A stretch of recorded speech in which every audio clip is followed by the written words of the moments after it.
உமக்கென்றும் ஜீவிப்போம். எங்கள் தேவனே எங்கள் ராஜனே என்றும் உம்மையே சேவிப்போம். நீயுள்ள சாட்சியாக உமக்கென்றும் ஜீவிப்போம். ஹல்லேலூயா, ஹல்லேலூயா. அவரும் நிற்கிறதான வேளையிலே சங்கீத பகுதி கடந்து செல்வோம். சுரேஷ் வந்து சங்கீத பகுதி நடப்பார்கள்.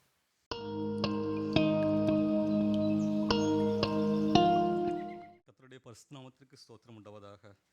இன்று நாம் மாறி மாறி வாசிப்பதற்கு கொடுக்கப்பட்ட தாவீதின் ஓய்வு நாளின் பாட்டாகிய சங்கீதம் 92வது சங்கீதம் 1 முதல் 15 முடிய. கர்த்தரை துதிப்பதும் உன்னதமானவரே உமது நாமத்தை கீர்த்தனம் பண்ணுவதும்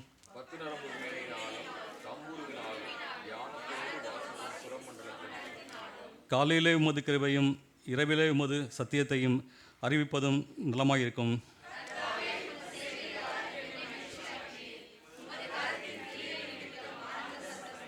கர்த்தாவே உமது கிரியைகள் எவ்வளவு மகத்துவமானவைகள், உமது யோசனைகள் மகா ஆழமானவைகள். துன்மார்க்கர் பிள்ளை போல தலைத்து அக்கிரமக்காரர் யாவரும் செழிக்கும் போது அது அவர்கள் என்றென்றைக்கும் அழிந்து போவதற்கு ஏதுவாகும். கர்த்தாவே உமது சத்துருக்கள் அழிவார்கள், உமது சத்துருக்கள் அழிந்தே போவார்கள், சகல அக்கிரமக்காரரும் சிதறண்டு போவார்கள்.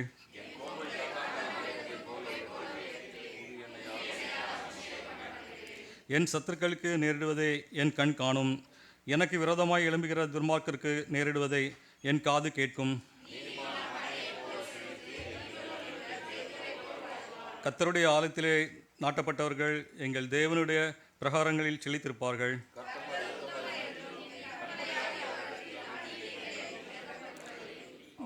அவர்கள் முதிர்வதிலும் கனிதந்து புஷ்டியும் பசிமையில் இருப்பார்கள் என்பதே. ஆமேன். ஹல்லேலூயா.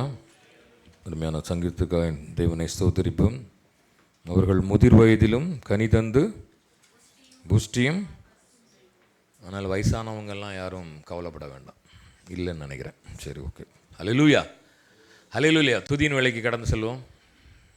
சகோதரன் கிறிஸ்டி அவர்கள் வந்து துதியின் வேலை யாரும் எழும்பி நிற்போம்.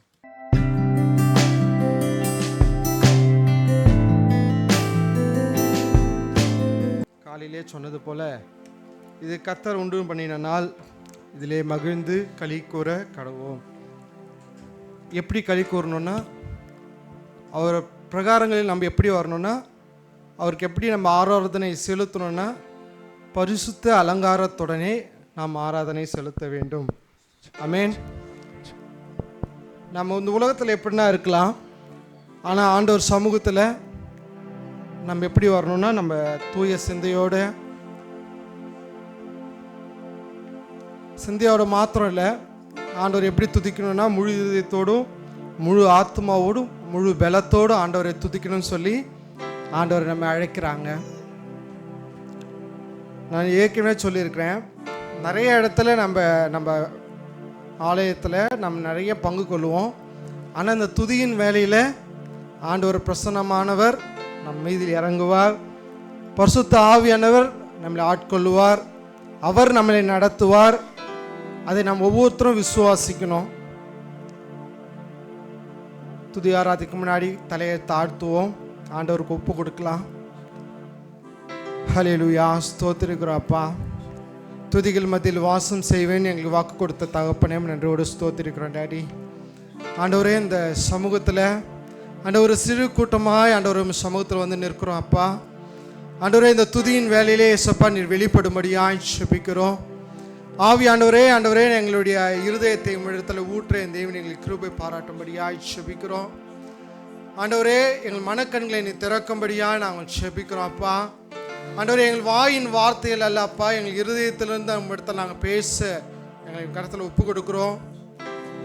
ஆண்டவரை துதிக்கும் பொழுது ஐசப்பா நீர் எங்கள் மத்தியிலே அசைவாடுகிறீர் நாங்கள் சுவாசிக்கிறோம்.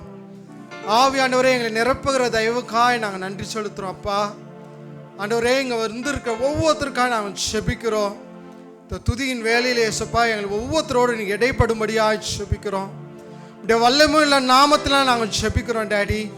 எங்கள் ஆவியானவரின் ஒவ்வொருத்தரோடு பேசும்படியாக ஜெபிக்கிறோம் ஆண்டவரே. எங்களுடைய மனக்கண்களை திறக்கும்படியாக நாங்கள் ஜெபிக்கிறோம் அப்பா. எங்கள் இருதயத்தோடு நீங்கள் பேசும்படியாக ஜெபிக்கிறோம். ஒரு விஷயம் எங்களை தகுதிப்படுத்தும்படியாக ஜெபிக்கிறோம் ஆண்டவரே. ஆலயத்துக்கு வரும்பொழுது ஆண்டவரே எங்களை தூய்மை எண்ணத்தோடு ஆண்டவரே எங்களை பரிசுத்த எண்ணத்தோடு நாம் சமூகத்தில் நிற்க கிருபை பாராட்டும்படியாக ஜெபிக்கிறோம் ஆண்டவரே. நீ சொல்லியிருக்கீங்களேப்பா, பரிசுத்தம் இல்லாமல் தேவனை தரிசிக்க முடியாதுன்னு சொல்லியிருக்கீங்களே டேடி. பரிசுத்தம் இல்லாமல் சமூகத்தில் நிற்க முடியாதப்பா. ஒரு விஷயங்களை தகுதிப்படுத்தும்படியாக ஜெபிக்கிறோம். ஆவியானவர்களோடு பேசும்படியாக ஜெபிக்கிறோம். துதியில் ஆண்டவரே நீ பிரியப்படுகிற தேவன் அப்பா. இந்த துதியான சுகந்த வாசனையாய் நீ ஏற்படும்படியாக ஜெபிக்கிறோம். எங்கள் குற்றங்கள் குறைகள் தயவாய் மன்னிங்க அப்பா ஆண்டவரே. எங்கள் துதியில் ஆண்டவர் வேலைகளையும் தேவன் எங்களோடு இடைப்படும்படியாக ஜெபிக்கிறோம். எல்லா துதி கனமும் ஒருவருக்கே செலுத்துறோம். இயேசுவின் மூலம் சாப்பிட்டு நல்ல பிதா, ஆமென். கர்த்தருடைய நாமத்துக்கு மீண்டுமாய் நன்றி செலுத்தலாம். எல்லாருக்கும் தெரிந்த பாடல் சந்தோஷமா. ஆண்டவர் எப்படி நம்ம துதிக்கணும்னா சந்தோஷமா துதிக்கணும். எல்லாம் தெரிந்த பாடலை பாடலாம். சந்தோஷம் பொங்குதே, சந்தோஷம் பொங்குதே, சந்தோஷம் என்னில் பொங்குதே. ஹல்லேலூயா, இயேசு என்னை ரட்சித்தார், முற்றும் என்னை மாற்றினார். சந்தோஷம் என்னில் பொங்குதே, சந்தோஷம் பொங்குதே, சந்தோஷம் பொங்குதே, சந்தோஷம் என்னில் பொங்குதே. ஹல்லேலூயா, இயேசு என்னை ரட்சித்தார், முற்றும் என்னை மாற்றினார். சந்தோஷம் என்னில் பொங்குதே. வழி தப்பி நான் அழிந்தேன், பாவ வழி அதை சுமந்தலைந்தேன். ஆமென்.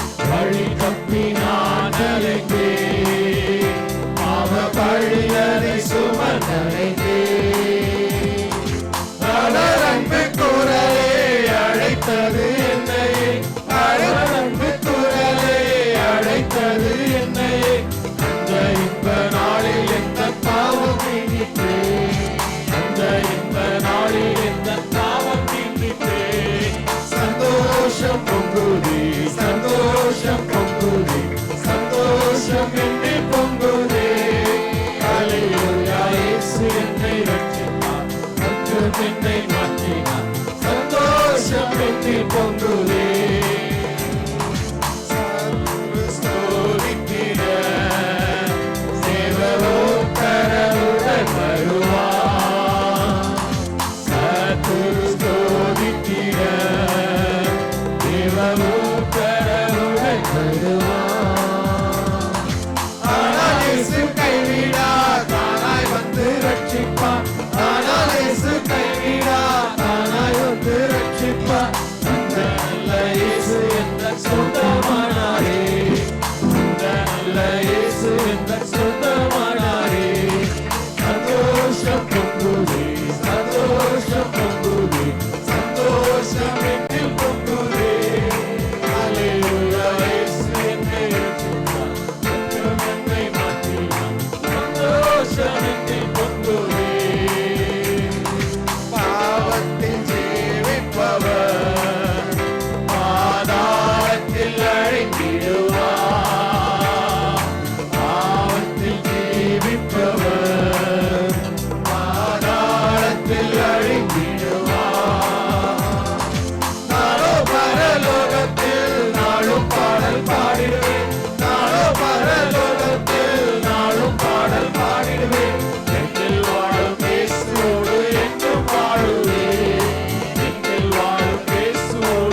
சந்தோஷமாய் உம்மை ஆராதிக்க என் தேவன் கொடுத்த இந்த பாக்கியத்துக்காய் ஸ்தோத்திரிக்கிறோம் அப்பா. ராஜா ஆண்டவரே, இந்த உலகத்தில் எத்தனையோ மக்கள் உண்டு ராஜா. என் தேவன் ஆண்டவரை எங்களை அழைத்து கொண்டு வந்ததுக்காய் ஸ்தோத்திரிக்கிறேன் ஆண்டவரே. பாவத்தில் ஜீவிப்பன் பாதாளத்துக்கு போவான்ட்டு நீங்க சொல்லியிருக்கீங்களா அப்பா. ஆண்டவரே, உமக்குள்ள பரிசுத்தமாய் வாழ எங்களை அழைத்திருக்கிற தெய்வக்காய் நன்றி செலுத்துறோம் டாடி. ஆண்டவர், ஒரு சிறு கூட்டத்தை ஆண்டவரை நீ ஆயத்தப்படுத்திக் கொண்டிருக்க தயவுக்காய் கோடி கோடி ஸ்தோத்திரம் செலுத்துறோம் அப்பா. ஆண்டவரே, சமூகத்தில் ஆண்டவரே எத்தனை ஒரு பேரன்பு ராஜ். இந்த உலகத்துல எந்த ஒரு சந்தோஷமா இருந்தாலும் அது நிலைக்காது ராஜ். ஆனால் உம்முடைய சமூகத்தில் நாங்கள் ஏறெடுக்கிற ஒவ்வொரு நாங்கள் பெற்றுக்கொள்கிற சந்தோஷம் என் தேவன் அது நிறைவான சந்தோஷம். ஆண்டவரே, பரம சந்தோஷத்தை நாங்கள் காண என் தேவன் உதவி செய்கிற தெய்வக்காய் ஸ்தோத்திரிக்கிறேன். எல்லா ஆண்டவர் இருதயத்தின் ஆழத்திலிருந்து ஆண்டவருக்கு நன்றி சொல்லுவோமா. எத்தனையோ பேர் கிடைக்காத இந்த பாக்கியம் அடிமைகளாய் ஆண்டவரே அற்ப தூசியமாய் நம்மளை ஒவ்வொருத்தரும் ஆண்டவரை நம்மளை அழைத்து கொண்டு வந்திருக்கிறார். ஆண்டவருக்கு நன்றி செலுத்தலாமா. நம்மோடு கூட வேலை செய்கிறவரா இருக்கலாம், நம்மளோட உடன்பிறப்பா இருக்கலாம். அநேகருக்கு இந்த வாய்ப்பு கிடைக்க, அநேகருக்கு இந்த நேரத்தில் கூட டியூட்டி இருக்கலாம். ஆனால் என் தேவன் இப்பொழுது நம்மளை ஆண்டவர் தேர்ந்தெடுத்து ஆண்டவரை நோக்கி பார்க்கும்படியாய் ஆண்டவர் நம்மளுக்கு கொடுக்கிற எல்லா ஆசீர்வாதங்களுக்காக நாம் நன்றி செலுத்தலாமா. இப்படிப்பட்ட ஒரு திருச்சபை ஆண்டவர் நம்மளுக்கு கொடுத்திருக்காங்க. இப்படி ஒரு ஆண்டவரே ஒரு துதிக்கும்படியாய் உமக்கு நன்றி செலுத்தும்படியே ஒரு ஆயத்தமான ஒரு இடத்தை நம்மளுக்கு கொடுத்திருக்காங்க. அதுக்காக நன்றி செலுத்தலாம். இந்த வனாந்தர தேசத்துல எத்தனையோ பேரு ஆண்டவருக்கு திருச்சபைக்கு போக முடியாத சூழ்நிலை இருக்கலாம். ஆனால் நம்மளுக்கு ஆண்டவர் நம்மளை அழைத்து கொண்டு வந்ததுக்காக ஸ்தோத்திரிக்கிறோம். ஆண்டவர் நம்ம எப்படி அழைத்திருக்காங்கன்னா ராஜாக்களுமாய் நம்மளை அழைச்சிருக்க, நம்மளை ஆசாரியரா ஆண்டவர் நம்மளை அழைத்திருக்கிறாங்க. ஒவ்வொருத்தருக்கும் நம்ம ஆண்டவர் சாட்சி உள்ள ஜீவியத்தை காட்டும்படியாக நம்மளை அழைத்திருக்கிறாங்க. பாவத்திற்கு அழைக்கல ஆண்டவர், பரிசுத்தத்துக்காக நம்மளை அழைத்திருக்காங்க. ஆபிரகாமின் சந்ததியை ஒவ்வொரு சந்ததியாய் பிரித்தெடுத்து ஆண்டவருக்குள்ளாய் ஒரு சந்ததி வேணும்னு சொல்லி நம்மளை அழைத்து கொண்டு வந்திருக்கிறாங்க. அழைப்புக்கு பாத்திரவானாய் நம்ம வாழ தேவன் அர்ப்பணிப்புமாக நம்ம மீண்டுமா நான் சொல்றேன், ஆண்டவரை பரிசுத்த அலங்காரத்தோடு நம்ம அவர் சமூகத்தில் வரும் பொழுது என்ன ஏனோதானம்னா ஒரு எந்த ஒரு ஆண்டவர் ஒரு ஆயத்தம் இல்லாம சமூகத்துக்கு வர முடியாது. ஆண்டவர் இடத்துல வரும்பொழுது ஒரு ஆயத்தத்தோட ஆண்டவர் சமூகத்தில் நம்ம வரும்பொழுது ஏசப்பா என்னோட பேசுவீர்ன்ட்டு ஒரு ஆயத்தத்தோடு நம்ம வரும்படி ஆச்சு. நம்மளுக்கு அநேக கவலை இருக்கலாம், உலகப்பரமான அநேக பிரச்சனைகள் இருக்கலாம். ஆனால் ஆண்டவர் சமூகத்தில் நம்ம வரும்பொழுது அது எல்லாம் பணியை போல மாற்ற ஆண்டவர் சித்தம் வைத்திருக்க. எந்த ஒரு இருதயமா இருந்தாலும் ஆண்டவர் கழுவி சுத்திகரிக்க வல்லவரா இருக்கு. மனிதன் மாத்திரம்தான் நம்மளை பார்ப்பான். ஆண்டவர் நம்ம இருதயத்தை பார்க்கிற தேவனா இருக்கிறார். எவ்வளவு ஒரு பாவியா இருந்தாலும் அவனுக்கு ஒரு நல்ல குணம் உண்டு. ஏன்னா ஆண்டவருடைய சாயல நம்ம படைக்கப்பட்டிருக்கோம். நம்ம ஒவ்வொருத்தருக்கும் ஆண்டவருடைய குணம் உண்டு. கொலைக்காரனா இருந்தாலும் அவனுக்கு ஒரு ஆண்டவருக்கு அவருடைய மனசு ஆண்டவர் கொடுத்திருக்கிறார். ஆண்டவருடைய சாயல நம்ம படைக்கப்பட்டிருக்கோம். சாயல்னா உருவம் மாத்திரம் கிடையாது, ஆண்டவருடைய குணம் நம்ம ஒவ்வொருத்தருக்கும் இருக்குது. சாத்தான் நம்ம எந்த அளவு மாத்தினாலும் கவலைப்படாதீங்க. ஆண்டவர் சமூகத்துல நம்ம நிற்கும்போது ஆண்டவர் அவரை போல நம்மளை மாற்ற வல்லவரா இருக்கு. ஆமென். அவரை போல நம்மளை மாற்ற ஆண்டவர் வல்லவரா இருக்கிறாங்க. மனுஷன் நம்ம எவ்வளவு ஏளனமாய் சொல்லலாம், நம்மள பாவின்னு ஆண்டவர் சொல்ல, ஆனால் அதே பாவிதான் ஆண்டவர் நீ என் மகன், நீ என்கிட்ட வான்னு சொல்றாங்க. அந்த கெட்ட குமாரனை ஆண்டவர் அழைத்திருக்கிறாங்க. எப்ப அழைத்தாங்க? நம்ம செய்து தவறுன்னு சொல்லி அவன் உணர்ந்த பிறகு ஆண்டவர் அழைத்தாங்க. நம்முடைய தவறுகளை ஆண்டவரத்துல ஒப்பு கொடுக்கலாம். எந்த தவறா இருக்கலாம், கண்கள் இச்சையா இருக்கலாம், மாம்சத்தின் பெருமையா இருக்கலாம், எல்லாவற்றையும் ஆண்டவர் அழிக்க வல்லவராக.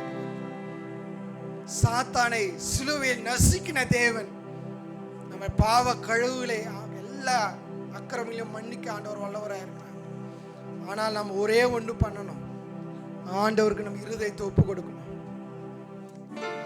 நம்ம இருதயத்தை சிந்தனை ஆண்டவருக்கு ஒப்பு கொடுத்தா மாத்திரம் ஆண்டவர் நம்ம புது சிருஷ்டியா நம்ம மாத்த வல்லவராக இருக்கிறார்.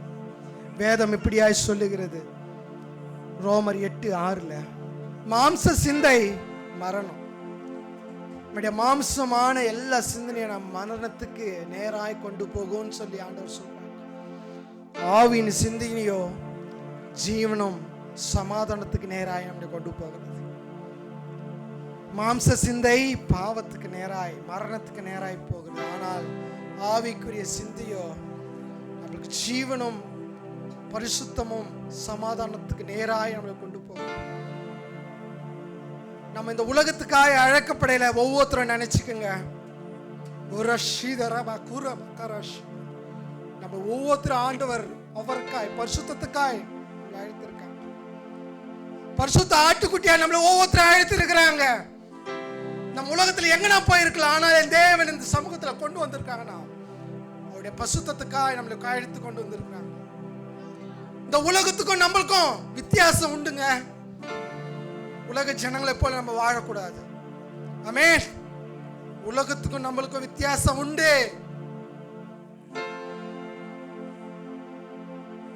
சாட்சியுள்ள வாழ்க்கை நம்ம வாழணும். ஏசப்பா நம்மளை அழைக்கிறாங்க. நான் எந்த ஒரு ப்ரிப்பரேஷனும் பண்ணல. ஏசப்பா ஆண்டவர் என்னோடு பேசுறாங்க. நான் விசுவாசி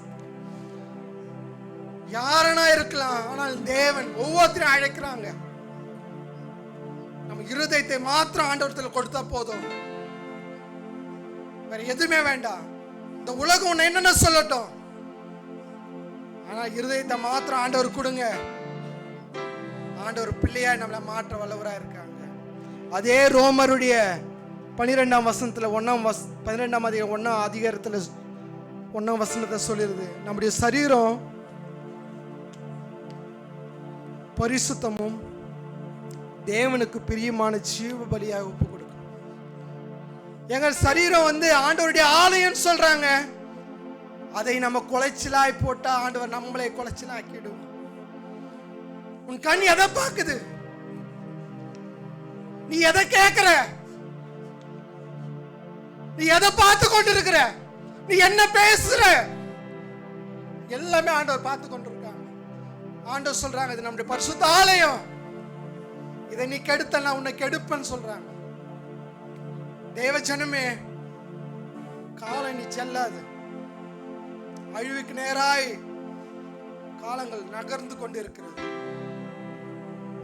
எல்லாம் நம் கண்களுக்கு எதிராய் இருக்கிறது. காணல் நீ செல்லாது. ஆலயமாய் நம்ம சரீரத்தை பரிசுத்தமாய் தேவனுக்கு, அது என்னுடைய ஆலயம், அது என்னுடையதுன்னு சொல்றாங்க ஆண்டவர். மண்ணுக்கு ஒப்பா இருக்கிற நம்ம சரீரத்தை ஆண்டவருக்கு ஒப்பு கொடுக்கணும்.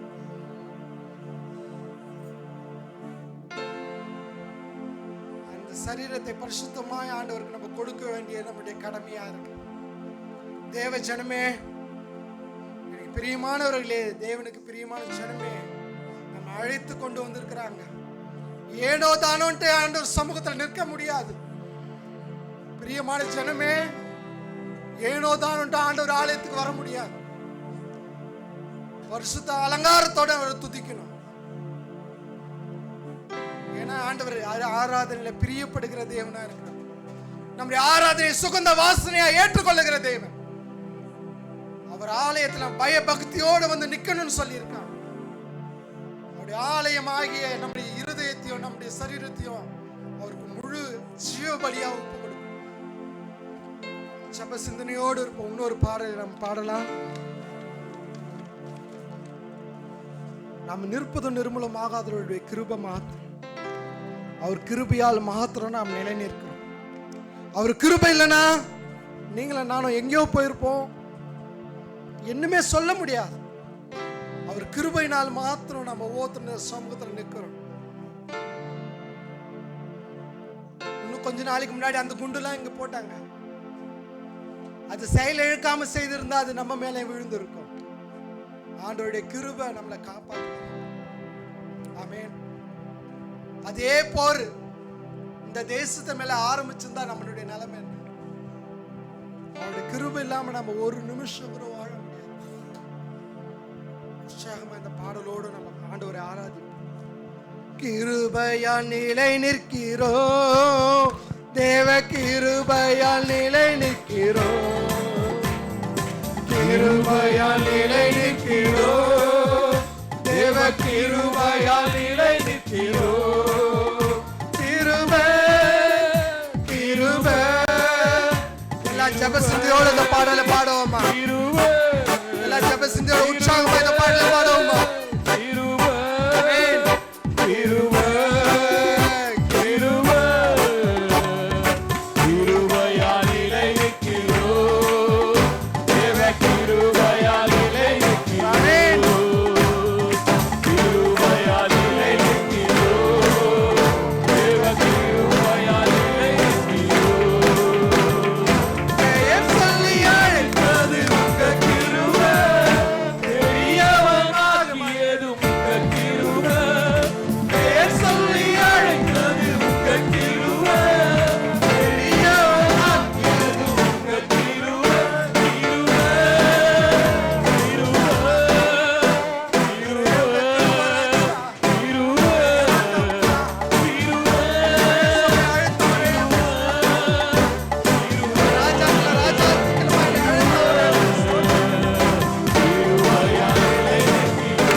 மோசேக்கு சொன்னான், என் கிருபை உனக்கு போதும் சொல்லி ஆண்டவர் அனுப்பிச்சுறாங்க. ஆமென்.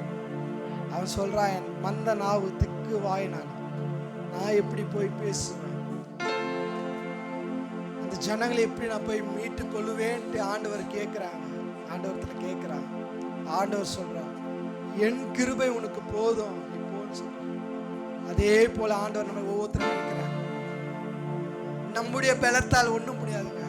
பாடலுங்க, உங்க பலத்தால் வாழணும், நம்முடைய பலத்தால் நம்மளால ஒண்ணுமே பண்ண முடியாது. ஒரே ஒரு ஜுரம் வந்தா போதுங்க, ஒரே ஒரு தலைவலி வந்தா போதும், ஒரு ஜுரம் ஒரு தலைவலி வந்தா போதும், நம்ம நம்முடைய பலவீனங்கள் எல்லாம் மாறணும். எப்பேற்பட்ட பலவானா இருந்தாலும் அவன் மாறி போயிடுவான். ஆண்டவருடைய கிருபை, அவருடைய பலன் இருந்தா போதும், இந்த உலகத்தை ஜெயிக்க நம்மளால முடியும்.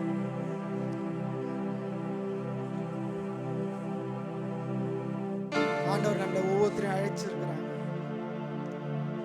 நீங்க எவ்வளவு பேர் ஆண்டவரோட நெருங்கி வாழ்றோம் நமக்கு தெரியாது. பரிசுத்த ஆவியானவர் நம்மளை ஒவ்வொருத்தரையும் நடத்துறார் என்று விசுவாசிப்போம். ஆமென். ஏங்க நீங்க ஒரு தவறு செய்யும்போது இது தவறுன்ட்டு உணர்வு எப்படிங்க வருது? புறஜாதியாருக்கு நம்மளுக்கு ஒரு வித்தியாசம் உண்டுங்க.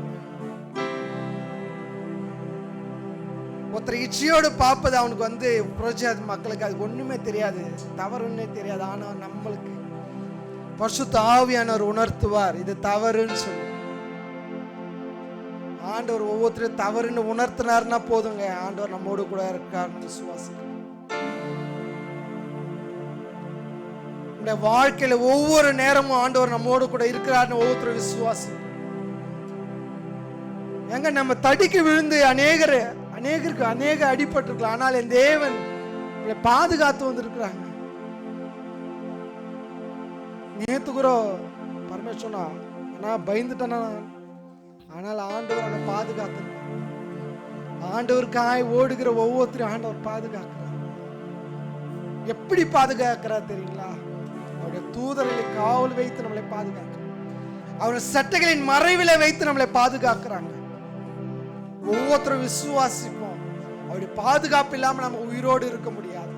அவருடைய பாதுகாப்பு இல்லாம நம்ம அவருடைய பலத்தோடு இருக்க முடியாது.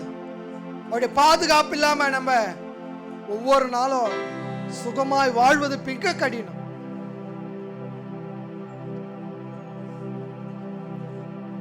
ஆண்டவருடைய பலத்தை நம்ம பெற்றுக்கொள்ளணும். ஆண்டவருடைய வல்லமையை நம்ம பெற்றுக்கொள்ளணும். நம்ம நினைக்கலாம் பரிசுத்த ஆவியானவர் வரும்பொழுது அநேகருக்கு ஒரு அற்புதங்கள் நடக்கும், அநேக வரங்கள் ஆண்டவர் கொடுப்பாங்க. நம்மளுக்கு இந்த வரம் கிடைக்கலன்ட்டு யாரும் நினைக்க வேண்டாம். ஆனால் ஆண்டவர் எல்லாருக்கும் கொடுக்க வல்லவராயிருக்கும். ஒரே ஒரு வெட்கம், நம்முடைய மானம் எதுவுமே ஆண்டவரத்துல பார்க்க கூடாதுங்க. நான் இவ்வளவு பெரிய ஆளு இப்படிலாம் ஆண்டவர் முன்னாடி சொல்லுக்குள்ள தாவீது ராஜா ஆண்டவர் சமூகத்துக்கு வரும்பொழுது, ஆண்டவரை துதிக்கும் பொழுது அவன் தன்னையே மறந்து துதித்தான். தன்னை மறந்து நம் இருதயத்தை ஆண்டவர் கொடுத்தா போதும். அவர் அபிஷேகத்தை பெற்றுக்கொள்ளணும்னு சொல்லி நம்ம ஒவ்வொருத்தரும் வாஞ்சித்தா போதும். ஆண்டவரத்துல கேட்டா மாத்திரம் போதும், ஆண்டவர் நம்மளை நிரப்ப வல்லவராக இருக்கிறார். ஆமென். அவர் அபிஷேகத்தை ஒவ்வொருத்தரும் பெற்றுக்கொள்ளணும். அவர் அபிஷேகம் இல்லாம இந்த உலகத்துல நம்ம ஜெயிக்க முடியாதுங்க. அவர் அபிஷேகம் இல்லாம இந்த உலகத்துக்கு நம்ம சாட்சியா வாழ முடியாதுங்க. பிரியமான தேவ ஜனமே, ஆண்டவர் நம்மளுக்கு கொடுத்துட்டு போயிருக்கிற பெரிய ஒரு பாக்கியம், பரிசுத்த ஆவியானவர் தேற்றவாளனாய் நம்மளுக்கு ஒவ்வொருத்தருக்கும் கொடுத்திருக்கிறார். நம்மளை தேற்றுகிறவர் அவர். இந்த உலகத்தை நம்ம ஜெயிக்கணும்னா ஆண்டவருடைய பலத்தோட மாத்திரம் தான் முடியும். தேவ ஆவியை நாம் பெற்றுக்கொள்ள ஒவ்வொருத்தரும் வாஞ்சிப்போமா? ஜப சிந்தையோடு இந்த ஒரு கடைசியான அந்த பாடலை பாடலாம். எனக்கு இந்த வல்லமை தாங்க தேவான்னு சொல்லி கேட்கலாம். பரிசுத்த ஆவியான மீது இறங்கும்படியாய் நம்மை வேண்டும் கேட்கலாம். ஆவியான நிரப்பும்படியாய் இந்த அபிஷேக தைலத்தைகளை ஊற்றுன்னு சொல்லி ஒவ்வொருத்தரும் கேட்கலாம். இருதயத்தின் ஆழத்திலிருந்து ஆண்டவரோடு நம்ம நெருங்கி கேட்கும் பொழுது ஆண்டவர் நிரப்ப வல்லவராக இருக்கிறாங்க. ஒவ்வொருத்தரும் ஜப சிந்தையோட பாடலை பாடும் பொழுது தேவன் ஆண்டவர் நம்மை நிரப்ப வல்லவரா இருக்கிறார். யாரையும் பார்க்க வேண்டாம், அவரை மாத்திரம் பார்த்தா போதும். தூய தேவனை மாத்திரம் பார்த்தா போதும். வல்லமே தாருங்க தேவான்னு சொல்லி இப்போ தாருங்க தேவான்னு கேட்கலாம். இந்த இடத்துல வாங்க தேவா நம்ம கூப்பிடலாம். துதிகள் மத்தியில் வாசம் செய்கிற தேவன் இந்த இடத்துல ஆண்டவர் வசிக்கிறார். ஒவ்வொருத்தரும் விசுவாசிக்கலாம். ஆண்டவர் நம்ம கூப்பிடும் பொழுது ஆண்டவர் நம்ம சமூகத்தில் இருக்கிறாங்க. நீங்க கேளுங்க, வல்லமையை தாங்க தேவான்னு சொல்லி கேளுங்க. இந்த உலகத்தை ஜெயிக்க முடிய வல்லமை வேணும்னு சொல்லி கேளுங்க. இந்த உலகத்தை மேற்கொள்ள, பாவத்தை மேற்கொள்ள உடைய பலன் வேணும்னு சொல்லி கேளுங்க. ஆண்டவர் நம்முடைய மீட்கப்பட்ட நாளுக்காய் வந்திருக்கிறாங்க. நம்ம பரம அழைப்புக்காய் நம்ம காத்து.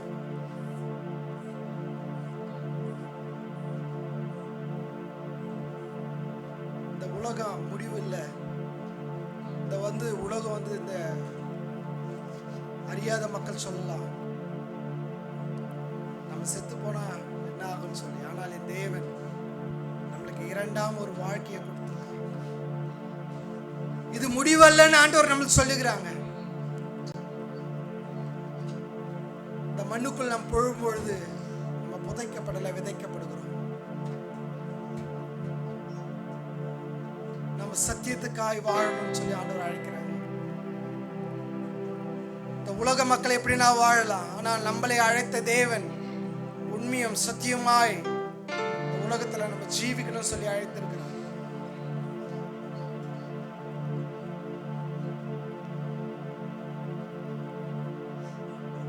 இந்த ஒரே ஒரு சரணம் பாடலாம்.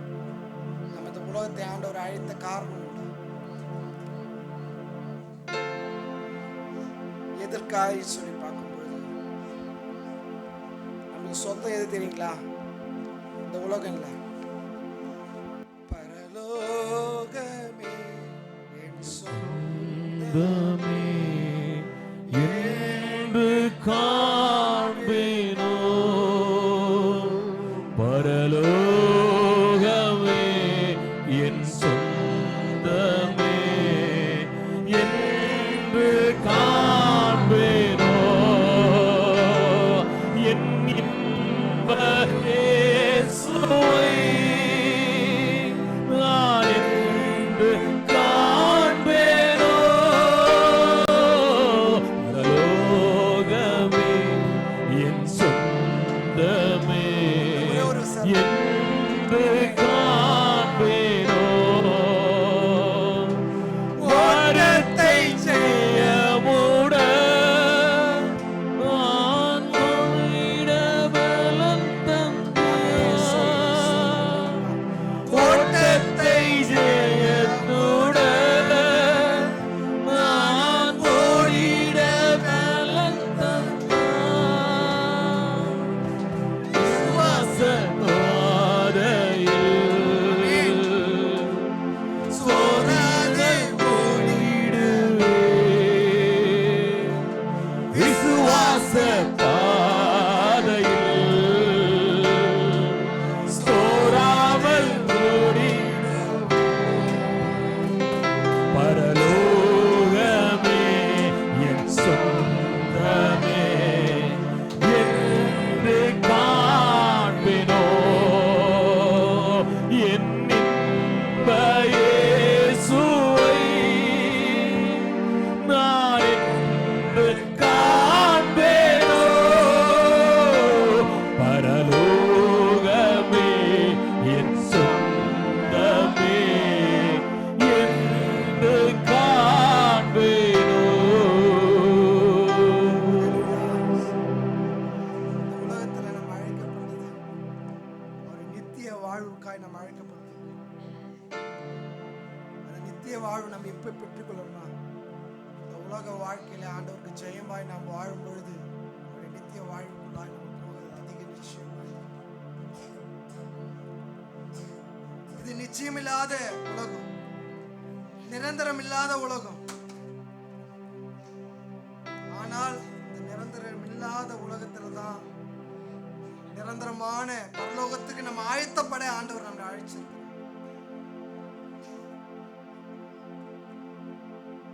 ஏன்னா டைரக்டா நம்ம ஆண்டவர் பரலோகத்துக்கு அழைக்க அவரால் முடியும். மகனே மகளே, இந்த உலகத்தை முன்னாடி வைத்திருக்கிறேன். நல்லது கெட்டது எல்லாமே உனக்கு தெரிய எல்லாமே சொல்லி கொடுத்திருக்கு. நீ எதை தேர்ந்தெடுக்கிற, நீ எதன் மேல் பிரியமா இருக்கிற, நீ எதை ஆசைப்படுகிற? நித்திய வாழ்வுக்காய் இந்த உலகத்தை தேடி போகிறே ஐயா? ஆண்டவர் நம்மை பார்த்து கொண்டே இருக்கிறார். இந்த பரலோக வாழ்க்கைக்கு நம்ம ஒவ்வொருத்தரும் ஆயத்தமாக பிரயாசப்படணும்.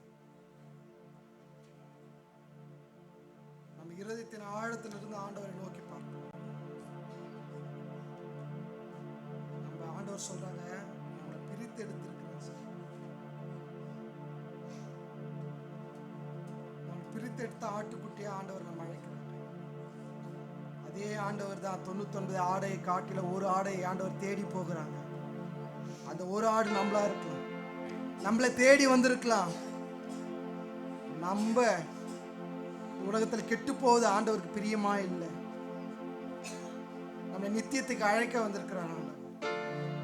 இந்த உலகத்துக்கு நம்ம எப்படி வாழ்றோம், நம்முடைய ஜீவியம் எப்படி இருக்கு? எவ்வளோனா தவறு செய்துட்டு ஆண்டவரத்தில் வந்துடலான்னு யாரும் நினைக்காதீங்க. நம்முடைய ஒவ்வொரு பாவத்துக்கும் ஒரு கணக்கு உண்டு. நம்ம நியாய தீர்ப்பு நாளில் பாவத்தின் சம்பளம் மரணம், அந்த மரணத்தை ஆண்டவர் ஜெயிச்சுட்டாங்க.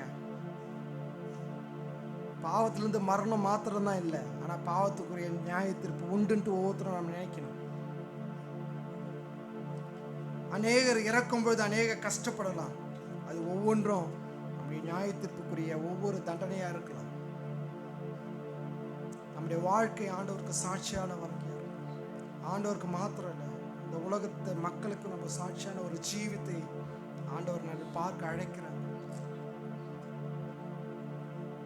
ஆண்டவர் சமூகத்தில் வரும்பொழுது பயபக்தியோட பரிசுத்தத்தோட ஆண்டவரை ஆராதிக்கணும்னு சொல்லி ஆண்டவர் நம்ம சொல்லி கொடுத்துருக்காங்க. அதே போல ஆண்டவர் கிருபை நம்மளுக்கு அளிச்சு, அந்த கிருபையின் மாத்திரம் நம்ம மட்டுமாய் ஜீவனோடு ஆண்டவரை ஆராதிக்கணும்.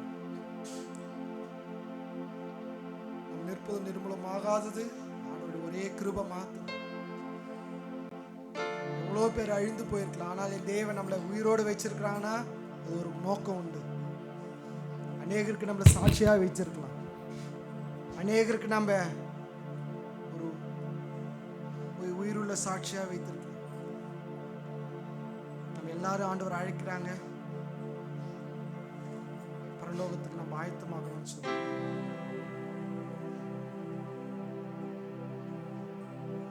தலையை சாத்தி செபிச்சு இயேசுப்பாம் கரத்தில் கொடுக்கணும். ஒவ்வொருத்தரையும் தாழ்த்தணும். ஆண்டவரே, அப்படி துதியின் வேலையிலே ஆண்டவரே நீர் எங்களோடு பேசினதுக்காக ஸ்தோத்திரம். நித்திய வாழ்க்கைக்காய் நாங்கள் ஆயத்தப்பட கிருபை தரும்படி ஆயிடுச்சு. உலகம் வேறு, நம்முடைய பிள்ளைகள் வேறு. செம்மறியாடு வேறு, வெள்ளையாடு வேறு. நீ பிரித்து எடுக்கிற தேவனாய் இருக்கிறபடியால் உமக்கு நன்றி செலுத்து. உமக்கு உப்பாய் வாழ, உப்பு சாரமற்று போனால் கீழே கொட்டப்படுவதற்கு மாத்திரம்தான் சொல்லி உப்பாய் நாங்கள் சாரமாய் உமக்காய் சாட்சியாய் ஜீவிக்க எங்களை தாழ்த்தி ஒப்படைக்கிறோம். உடைய கிருபையினாலும் உடைய பலத்தினாலும் எங்களை ஒவ்வொரு நிரப்பும்படியாய் நான் வேண்டி ஜீவிக்கிறோம். ஏசப்பா, எங்களை முற்றிலுமாய் தாழ்த்துக்கிறோம், எங்களை வெறுமையாக்குறோம், உயர்த்துகிறோம். நீ வரும் வரை உமக்காய் நாங்கள் ஆயத்தப்பட ஒவ்வொருத்தரையும் தகுதிப்படுத்த இயேசுவின் வல்ல நாமத்தில் ஜெபங்களை செய்வோம். ஆமென். ஹல்லேலூயா. யாவரும் அமர்வோம். தேவ செய்திக்காய் ஜெபத்துடன் இருக்கும்படி கேட்டுக்கொள்கிறேன். தேவ செய்தி அருமையான சகோதரன் சுபாஷ் அவர்கள் நமக்காய் தேவ செய்தி கொடுப்பார்கள்.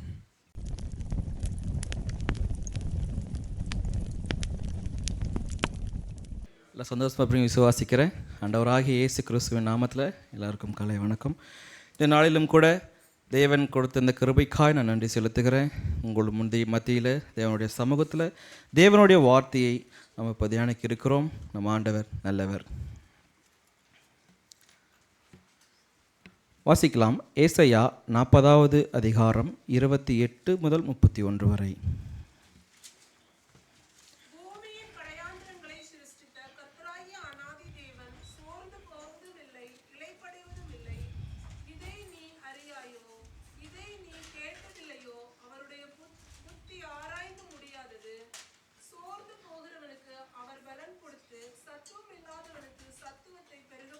போதும் சிஸ்டர், தேங்க்யூ. கண்களை மூடி தலைகளை தாழ்த்தி எங்களை அளவுக்கு அதிகமாய் நேசிக்கிற எங்கள் தகப்பனே உம்மை துதிக்கிறோம், ஸ்தோத்தரிக்கிறோம் ராஜா. நல்ல ஆண்டவரே, இந்த அருமையான காலை நேரத்திலே உம்முடைய ஓய்வு நாளிலே தேவனே அப்பா உம்முடைய வார்த்தையை தியானிக்கும்படியாக நாங்கள் வந்திருக்கிறோம் ராஜா. நீர் பூமியின் கடையாந்திரத்திலே தகப்பனே சிருஷ்டித்த தேவன் ஆண்டவரே, இந்த வார்த்தை தகப்பனே தேவனை யாரிடத்தில் பேச வேண்டுமோ கர்த்தாவே இறுதிக்குள்ளாய் பேசும்படியாக நாங்கள் ஜெபிக்கிறோம் கர்த்தாவே. தகப்பனே நீர் என்னை மறித்து நீர் வெளிப்படும்படியாய் உம்முடைய கரத்தில் ஒப்புவிக்கிறேன் ராஜா. நீ நல்லவரப்பா, எல்லாவற்றும் தொடக்க முதல் முடிவு வரை கர்த்தாவே உம்முடைய பிரசன்னம் மாத்திரம் நிரம்பி இருக்கட்டும் ராஜா. ஆவியானவர் தாமே நீர் பொறுப்பெடுத்துக் கொள்ளும்படியாய் என்னை தாழ்த்துகிறேன் ராஜா. நீர் வெளிப்படுங்க இயேசுவின் நாமத்தில் பிதாவே, ஆமென். ஹல்லேலூயா, ஸ்தோத்திரம். சொல்லப்படுகிறது ஏசாயா 28 பூமியின் கடையாந்திரங்களை சிருஷ்டித்த கர்த்தராகிய அனாதி தேவன் சோர்ந்து போவதுமில்லை, இளைப்படுவதுமில்லை. இதை நீ அறியாயோ, இதை நீ கேட்டதில்லையோ என்று நம் தேவன் கேட்கிறார். இந்த உலகத்தில் அநேக கஷ்டங்கள் உண்டு, அநேக சோர்வுகள் உண்டு. நாம் மனிதனாய் பிறந்த எல்லாருக்கும் ஒரு சோர்வு உண்டு. ஆனால் சோர்வு அடையாத ஒரே ஒருவர் நம் ஆண்டவராக இயேசு கிறிஸ்து ஒருவர் மாத்திரமே. அவர் நம்முடைய வாழ்க்கையில் சோர்வுகளை போக்குகிற தேவன். அநேக சோர்வு நிலைகள் சில பேருக்கு வாழ்க்கையில் சோர்வாயிருக்கலாம், குடும்பத்தின் வாழ்க்கையில் சில பேருக்கு வேலை செய்கிற இடத்துல ஒரு சோர்வு உண்டாகலாம், ஊழியம் செய்கிறவர்களுக்கு ஊழியத்தில் சோர்வு உண்டாகலாம். ஆனால் அந்த சோர்வுகள் எல்லாம் பார்க்கலாம் நம் தேவனாகிய ஆண்டவர் அவர் சோர்வை நீக்குகிற தேவனாய் இருக்கிறார். அதே போல் அதை நீ அறியாயோ, இதை நீ கேட்டதில்லையா என்று தேவன் கேட்கிறார். இஸ்ரவேல் ஜனங்கள் அப்பொழுது பார்த்து கேட்குறாரு, இதை நீங்கள் அறிந்தது இல்லையா? ஏன்னா தேவன் அவர்களை எகிப்திலிருந்து கொண்டு வரும் பொழுது அநேக அற்புதங்கள் அநேக அடையாளங்களை காண்பித்து அவங்களை கூட்டு வராங்க. ஆனால் அப்படி இருந்தும் இந்த மக்கள் தேவனை கொஞ்சம் கூட விசுவாசித்தே கிடையாது. அவங்க ரொம்ப சோர்வடைகிறாங்க வர வழியில் எல்லாமே. அதுதான் தேவன் சொல்கிறார், நீங்கள் இதை அறிஞ்சது இல்லையா, நீங்கள் இதை கேட்டது இல்லையா, முன்னோர்கள் உங்களுக்கு சொன்னது இல்லையா, உங்கள் தேவன் யார் என்று அப்படி சொல்லியிருக்கிறாரு. நம் தேவன் யாருன்னு பார்த்தீங்கன்னா, அவர் கர்த்தராகிய அனாதி தேவன். அவர் வானத்தையும் பூமியும் உண்டாக்கின தேவன். அவர் உலகம் தோன்றுவதற்கு முன்னதாகவே நம்மளை அனைவரையும் முன்குறித்த தேவன். அவர் சேரக்கூடாத ஒளியில் வாசம் செய்கிற தேவன். அவர் சகலத்தையும் சிருஷ்டித்த தேவன். அவர் யெகோவா தேவன். யெகோவா தேவனை இஸ்ரவேலின் ஒரே ஒரு தேவன். அவர் ஜீவிக்கிற தேவனாய் இருக்கிறார். வாசிக்கலாம் ஏசாயா 43:10. ஹல்லேலூயா. நானே அவர் என்று நீங்கள் உணர்ந்து என்னை விசுவாசிக்கும்படிக்கு நீங்களும் நான் தெரிந்து கொண்ட என் தாசனும் எனக்கு சாட்சிகளாய் இருக்கிறீர்கள் என்று கர்த்தர் சொல்லுகிறார். அவர்தான் தேவன். அவரே அன்றி வேறு ஒருவரும் உலகத்தில் தேவர்கள் இல்லை. இஸ்ரவேல் ஜனங்கள் பார்த்தீங்கன்னா தேவனை விட்டுட்டு அநேக விக்கிரக ஆராதனை நிறைய பண்ணிட்டு இருந்தாங்க. அப்பொழுது கூட தேவன் அவ்வளோ பொறுமையாக இருந்து தேவன் அவர் ஒருவர் தான் தேவன் என்று இந்த இடத்துல சொல்கிறாரு. வாசிக்கலாம் ஏசாயா 44:6. அவர்தான் தேவன், அவர் ஒருவரே தேவன். அவர் முந்தினவரும் அவர் பிந்தினவருமாய் இருக்கிற தேவனாய் இருக்கிறார். எல்லோருக்கும் அவர் ஒருவர் மாற்றுமே தேவனாய் இருக்கிறார். ஏசாயா 41:4. எதை செய்து? முந்தினவராய் இருக்கிற கர்த்தராகிய நான் தானே, பிந்தினவர்களோடும் இருப்பவராகிய நான் தானே. அவர் முந்தினவருக்கு மாத்திரமல்ல, பிந்தினர் எல்லாவற்றுக்கும் அவர் தேவனாய் இருக்கிறார். அவர்கள் என்னன்னா 3ஆம் வசனத்தில் பார்த்தீங்கன்னா, அவன் அவர்களை துரத்தவும் தன் கால்கள் நடவாதிருந்த பாதையிலே சமாதானத்தோடு நடக்கவும் பண்ணினவர் யார்? அவர்கள் துரத்தப்பட்ட பொழுது சமாதானத்தின் பாதையை உண்டாக்கின தேவன் நம் ஆண்டவராகிய கர்த்தர். வெளிப்படுத்தும் விசேஷம் 23:13. அவர் ஆல்வாவும் ஒமேகாவுமாகிய தேவன். அவர் முந்தினவரும் பிந்தினவருமாகிய தேவன். அவர் வானங்களை சிருஷ்டித்த தேவன். அவர் வானத்தை உண்டாக்கும் பொழுது அவருடைய மகிமையை வெளிப்படுத்தின தேவன். வாசிக்கலாம் ஏசாயா 45:18. அவர் வானங்களை சிருஷ்டித்து வெறுமையாக இருக்க சிருஷ்டியாமல் அதை குடியிருப்புக்காக செய்து படைத்து அதை உருவேற்றப்படுத்தின தேவனாகிய கர்த்தர். வானத்தை உருவாக்கினார். அது வானத்தை உருவாக்கிட்டு கீழே வெறுமையாக இருந்த பூமியை பார்த்துட்டு அது மட்டும் வெறுமையாக இருக்கக்கூடாதுன்னு சொல்லிட்டு நம்ம அனைத்து சமுத்திரங்களையும் மனிதர்களையும் அனைத்து காட்டு மிருகங்களையும் ஜீவன்களையும் உண்டாக்கிட்டு தேவன் அதை நம்மளை பண்படுத்த தேவன் நம்மளை உண்டாக்கியிருக்க தேவனாக இருக்கிறார். வாசிக்கலாம் சங்கீதம் 19:1-4.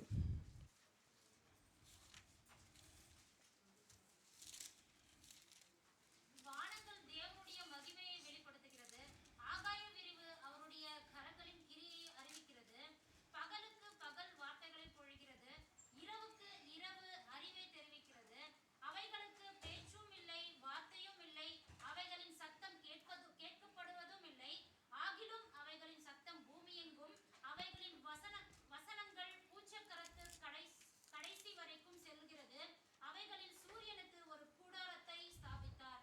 ஆமென், ஹல்லேலூயா.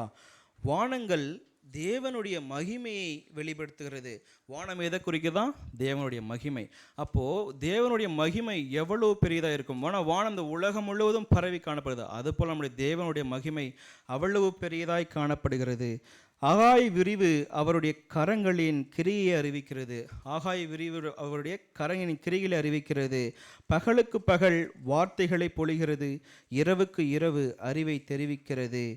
அவைகளுக்கு பேச்சும் இல்லை, வார்த்தையும் இல்லை, அவைகளின் சத்தம் கேட்கப்படுவதும் இல்லை. வானங்களும் ஆகாயத்துறைகளும் பேசுறதும் கிடையாது, அது சத்தம் இல்லை, ஆனால் அது கேட்கப்படுவதும் இல்லை. ஆகிலும் அவைகளின் சத்தம் பூமியெங்கும் அவைகளின் வசனங்கள் பூச்சக்கரத்து கடைசி வரைக்கும் செல்லுகிறது. அவைகளில் சூரியனுக்கு ஒரு கூடாரத்தை ஸ்தாபித்த தேவன். உங்களுடைய வாழ்க்கையிலும் அநேக கவலைகள் கஷ்டங்கள் இருந்தாலும் நம் தேவன் அவருடைய கிரிகை வானத்தை போல் அவருடைய மகிமை காணப்படுவது போல் உங்களுடைய வாழ்க்கையில் அவர் மகிமையான காரியங்களை செய்ய நம் தேவன் அவர் தேவனாயிருக்கிறார். அவர் யெகோவா தேவன், அவர் ரட்சிப்பின் தேவனாய் இருக்கிறார். அப்போஸ்தலர் உடன்படிக்கை புஸ்தகம் 4ஆம் அதிகாரம் 12வது வசனம், அவராலே அன்றி வேறொரு நாமமும் இல்லை. இந்த உலகத்தில் வேறு எத்தனை நாமம் இருந்தாலும் ஒரே ஒரு நாமம், இந்த உலகத்தில் உயர்ந்த நாமம், அது ஆண்டவராகிய இயேசு கிறிஸ்து ஒருவரே. அவரால் அன்றி வேறு யாருக்கும் ரட்சிப்பில்லை. இந்த இடத்துல நீங்களும் நாங்களும் அமர்ந்திருக்கிற ஒரே காரணம் அவருடைய நாமம் மாத்திரமே. அவர் ரட்சிக்கப்பட்ட ஒரே ஒரு காரணத்துக்காக நம் தேவன் இந்த இடத்துல அமரப்பன் இருக்கிறார். அவருடைய நாமம் எவ்வளவு உயர்ந்ததாக இருக்கிறது. எந்த கஷ்டமான சூழ்நிலையிலும் அவருடைய நாமத்தை மாத்திரம் நம்ம உச்சரித்தால் போதும், அவருடைய நாமம் அதில் அவர் நம்முடைய கஷ்டத்திலிருந்து விடுதலை கொடுக்கிற நாமமாக இருக்கிறது. இந்த ரட்சிப்பு என்பது வந்து இது ஒரு ரட்சிப்பு என்பது என்ன நினைக்கிறீங்க? உங்களை பற்றி ரட்சிப்புன்னா என்னன்னு சொல்கிறீங்களா யாராவது? ரட்சிப்பு அப்படின்னா என்ன? தேவன் ரட்சிப்பதற்கான காரணம், ரட்சிப்பு அப்படின்றால் என்ன? பாவத்திலிருந்து நம்மை ரட்சிக்கும்படியாக தேவன் ஆண்டவராக இயேசு கிறிஸ்து கல்வாரி சிலுவையில் ரட்சிப்பு. இந்த ரட்சிப்பு பாவ மன்னிப்பல், இந்த ரட்சிப்பு பாவ மன்னிப்புக்குரியது. இந்த ரட்சிப்பு புதிய பிறப்புக்குரியது. இந்த ரட்சிப்பு பாவத்தின் பிடியிலிருந்து விடுதலை கொடுக்கக்கூடியது. இந்த ரட்சிப்பு நீதிமான்களாக்கப்படக்கூடியது. இந்த ரட்சிப்பு நித்திய ஜீவனை கொடுக்கிறது. அடுத்தது யோவான் 1:12-13.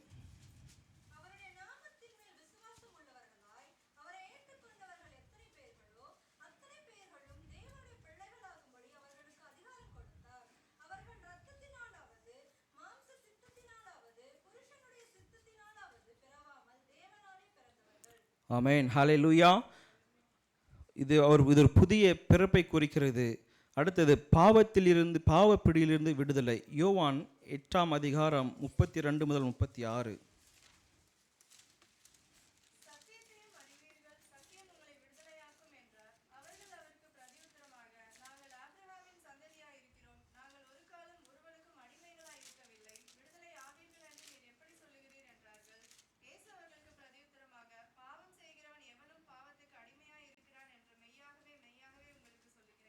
ஆமென், ஹல்லேலூயா. இது வந்து பாவப்பிடியில் இருக்கிற மக்களை வந்து விடுதலை கொடுக்கக்கூடியதாய் நம்ம ரட்சிப்பு காணப்படுகிறது. அடுத்தது ரோமர் 4ஆம் அதிகாரம் 7-8. ஆமென், ஹல்லேலூயா. எவர்களுடைய அக்கிரமங்கள் மன்னிக்கப்பட்டதோ, எவர்களுடைய பாவங்கள் மூடப்பட்டதோ அவர்கள் பாக்கியவான்கள். எவருடைய பாவங்கள் கர்த்தர் எண்ணாதிருக்கிறாரோ அவர் பாக்கியவான் என்று தாவீது சொல்லியிருக்கு. இந்த இடத்துல நீதிமானாக்கப்படுகிற ஒரு காரியம், ரட்சிப்பு என்பது நீதிமானுக்குரிய ஒரு காரியம். அவன் பாக்கியவான் என்றால் அவன் கர்த்தரால் நீதிமானாக்கப்பட்டு இருக்கிறான். அவன் பாக்கியவான் அடைந்து நீதிமானாய் தேவனுடைய கல்வாரி சிலுவையின் இரத்தத்தினாலே கழுவப்பட்டு தம் நீதிமான் என்ற ஒரு ஸ்தானத்தை அடைந்திருக்கிறான். ரட்சிப்பு நீதிமானாக்கப்படுதலுக்கு ஒரு முக்கிய ஒரு காரணமாக இருக்கிறது.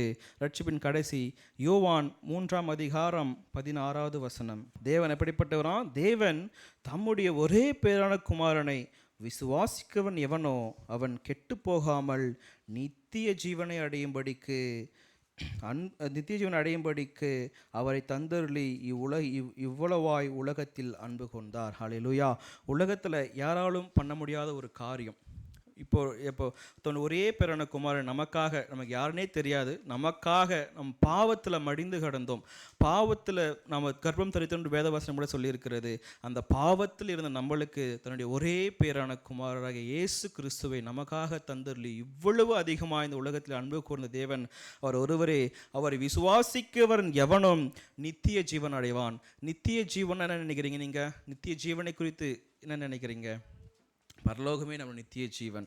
அவருடைய ஒர்ஷிப்பில் கூட அண்ணன் ரொம்ப அருமையாக ஆண்டவருடைய அழைப்பு நமக்கு எல்லாருக்கும் இருக்கிறது. ஏன்னா இது கடைசி காலம், செல்லாத காலம். பரலோகத்திற்காக நம்ம ஆயத்தப்பட நம்ம தம்மை ஒப்பு கொடுக்கிற காலமாக இருக்கிறது. அநேக யுத்தங்கள் செய்திகள் எல்லாம் கேட்டுக்கொண்டு வருகிறோம். இந்த தேவனுக்காக நம்ம ஆயத்தப்படுகிற காலம். முன்பை பார்க்கிலும் இன்னும் அதிகமாய் தேவனுடைய சமூகத்திலே காத்திருந்து தேவன் வருகைக்காக ஆயத்தப்படுகிற காலம். இது கடைசி காலமாக இருக்கிறது. ஜபம் அவ்வளவு முக்கியமாக இருக்கிறது. ஒவ்வொன்றுக்கு குறித்தும் ஜபிக்கக்கூடிய பிள்ளைகளாக இருக்கும்படிக்காக தேவன் நம்மளை தேர்ந்தெடுத்திருக்கிறார். ஜபத்தினால் தேவன் ஒவ்வொருவரையும் நிரப்புகிறாய் இருக்கிறார். ஏன்னால் தேவனுக்கு அநேக இயக்கங்கள் உண்டு. இந்த உலகத்தை ரட்சிப்பதற்காக தேவன் அவர் வந்தார். அவர் வந்து போன பிறகு அநேக ஆத்துமாக்களை தனது சீஷர்களாக உண்டாக்கினார். நீங்கள் விசுவாசிகளாக மாற்றும் அல்லாமல் அவருடைய சீஷர்களாகும்படிக்கு நீங்கள் தம்மை தாழ்த்த வேண்டும். அப்பொழுது தேவன் அவர் நித்திய ஜீவன் அடையும்படிக்கு அனைவரையும் கொண்டு போக வல்லவராயிருக்கிறார். வாசிக்கலாம் ஏசாயா 44 8 தேவன் சொல்லுகிறார், நீங்கள் கலங்காமலும் பயப்படாமலும் இருங்கள். அக்காலம் முதற்கொண்டு நான் அதை உனக்கு விளங்க பண்ணினதும் முன்னறிவித்ததும் இல்லையோ? அநேக காரியங்களை குறித்து கலங்கி கொண்டிருக்கிற நீங்களும் நானும் சரி, தேவன் சொல்லுகிறார், நீங்கள் கலங்காமலும் பயப்படாமலும் இருங்கள். ஏனென்றால் தேவன் முன்ப காலமே அநேக அற்புதங்களையும் அநேக அடையாளங்களையும் நடப்பித்த தேவன் நம்மளுடைய வாழ்க்கையிலும் கூட கலக்கங்களை மாற்றி அவர் மகிழ்ச்சியை உண்டு பண்ணுகிற தேவனாக இருக்கிறார். சொல்லுகிறது, இதற்கு நீங்களே என் சாட்சிகள். அதுக்கு யார் சாட்சி? நாம் தான் சாட்சி. தேவனுடைய அற்புதத்தை பெற்ற நாம் தான் சாட்சி. உலகத்தில் அநேக உலகத்தார் இருக்கிறார்கள். அவர்களுக்கு முன்பாக ஒரு சாட்சியான வாழ்க்கை வாழ வேண்டும் என்றால் நம்முடைய தேவனோடு வாழ வேண்டும். தேவனோடு வாழ்ந்தால் மாத்திரமே அவர் நம்மிடத்தில் இருந்த தேவனை காண்பார்கள். வேறு எந்த மூலியம் ரட்சிப்பு இல்லைங்க. நம்ம வாழ்கிற ஒவ்வொரு வாழ்க்கையும் பர்சனல் லைஃபாக இருக்கட்டும், இல்லை வெளியரங்கமாக வாழ்க்கிற வாழ்க்கையாக இருக்கட்டும், ஒவ்வொன்றும் நம்முடைய தேவனை முன்னுதாரணமாக வைத்து வாழ வேண்டும். நம்ம ஆண்டவராக இயேசு கிறிஸ்து எப்படி இந்த உலகத்தில் இருந்த பொழுது அவர் வாழ்ந்தாரோ, பரிசுத்தமாக இருந்தாரோ, அவருடைய நடக்கையிலும் பேச்சிலும் சரி அவர் எப்படி வாழ்ந்தாரோ அதன் பிரகாரம் வாழ்ந்தால் மாத்திரமே அவர் ரட்சிப்பு ஈஸியாக வந்துடும். அது மட்டும் சொல்கிறது, வேறொரு கண்மலையும் இல்லையே, ஒருவனையும் அறியேன் என்று. கண்மலை, நம் தேவன் கண்மலையாக இருக்கிற தேவன். இதை குறித்து தாவீது அநேக தரம் தன்னுடைய சங்கீதத்தின் புஸ்தகங்கள் அநேக இடத்துல அவர் கண்மலையாக தேவன் அவரின் அடைக்கலமான கண்மலை, அவரின் ரட்சினத்தின் கண்மலை, அவரின் இருதயத்தின் கண்மலை என்று கண்மலையை குறித்து தாவீது ரொம்ப அருமையாக சொல்லியிருக்காரு. வாசிக்கலாம் சங்கீதம் 18 31 அவரே அல்லாமல் தேவன் யார்? கர்த்தரே அல்லாமல் தேவன் யார்? நம்முடைய தேவனை அன்றி கண்மலையும் யார்? அவர் கண்மலையின் தேவன். வாசிக்கலாம் உபாகமம் 32 4 அவர் பிடிப்பட்டவராம். அவர் கண்மலையாக இருக்கிறார், நியாயக்கேடு இல்லாத தேவன், நீதியும் சத்தியமான தேவன். இந்த தேவன் கண்மலை என்பது பழைய ஏற்பாட்டில் கிட்டத்தட்ட 30 தடவை கூறப்பட்டு இருக்கிறது. இந்த வார்த்தை கண்மலை அப்படி என்றால் பார்த்தீங்கன்னா அது ஒரு வல்லமையான வார்த்தை, அது ஒரு அடைக்கலமான வார்த்தை, அது மாறாத தன்மையுடைய வார்த்தை. மழை கண்மலையானது என்றைக்கும் இந்த உலகத்தில் படைக்கப்பட்ட மலைகள் கூட அது விழுந்து விடுமானால் கண்மலையாக தேவனுடைய வார்த்தை என்றும் மாறாத தன்மையுடைய வார்த்தையாக இருக்கிறது. அது நம் அனைவருக்கும் அடைக்கலமான ஒரு வார்த்தையாக இருக்கிறது. அவரிடத்தில் தஞ்சம் ஒருவரும் வெட்கப்பட்டு போவதில்லை. வாசிக்கலாம் 2 சாமுவேலின் புஸ்தகம் 22 47 கர்த்தர் யாராம்? கர்த்தர் கண்மலையானவர், அவர் ஸ்தோத்தரிக்கப்படத்தக்கவர், அவரை ஸ்தோத்தரிக்கப்படத்தக்கவராய் இருக்கிறார். ஒவ்வொரு நாளும் தேவன் கண்மலையாக தேவனாய் இருக்கும் பொழுது அவரை ஸ்தோத்தரிக்கப்படத்தக்கவராய் நம்ம கடமைப்பட்டு இருக்கிறோம். அவரை உயர்த்தக்கூடிய பாக்கியம் நமக்கு கொடுத்திருக்கிறார். ஏனென்றால் உயர்ந்த அடைக்கலத்திலே வாசம் செய்கிற தேவனாய் இருக்கிறார். வாசிக்கலாம் சங்கீதம் 71 தாவீது சொல்கிறாரு, நான் எப்பொழுதும் வந்தடையத்தக்க கண்மலையாயிரும்.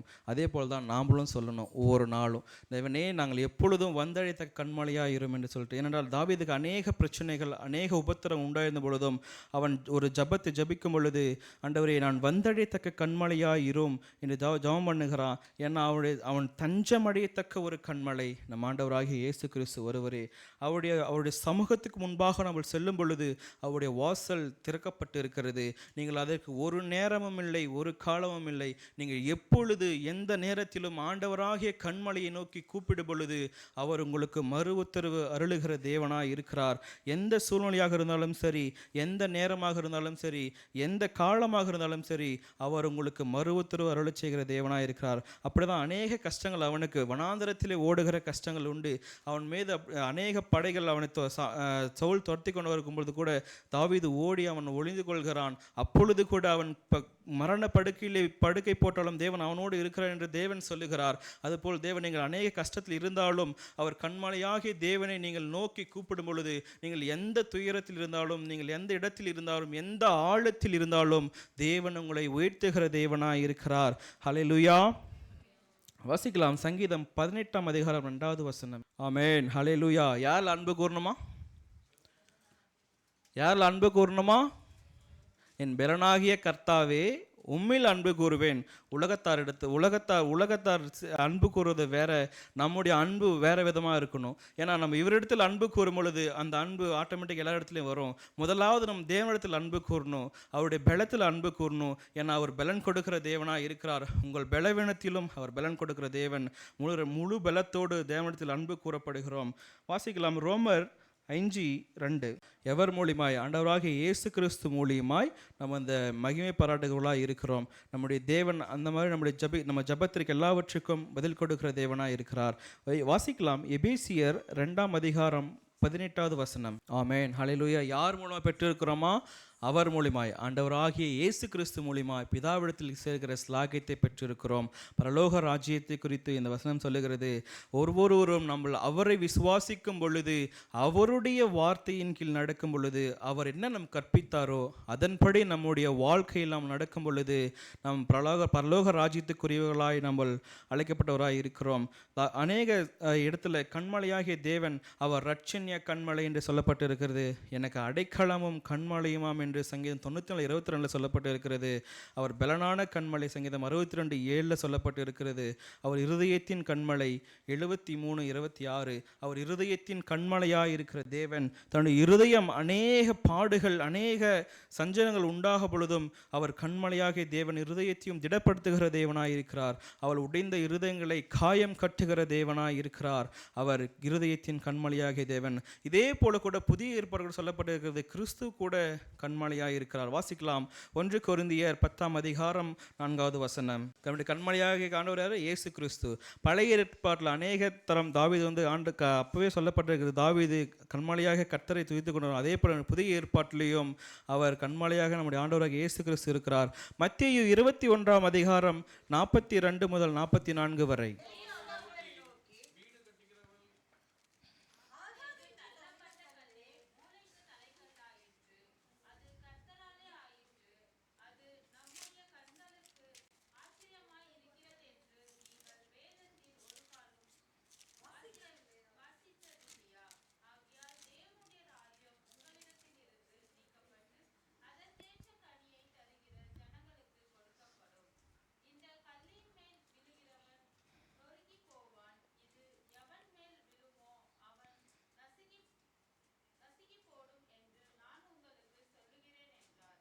ஹல்லேலூயா. ஆமென். இயேசு சொல்கிறாரு, இந்த கண்மலையின் மேல் கட்டப்படுகிற வீடு. நீங்கள் எல்லாரும் அந்த கண்மலையின் மேல் கட்டப்படுகிற வீடுனா அது ஒரு விசுவாசம்.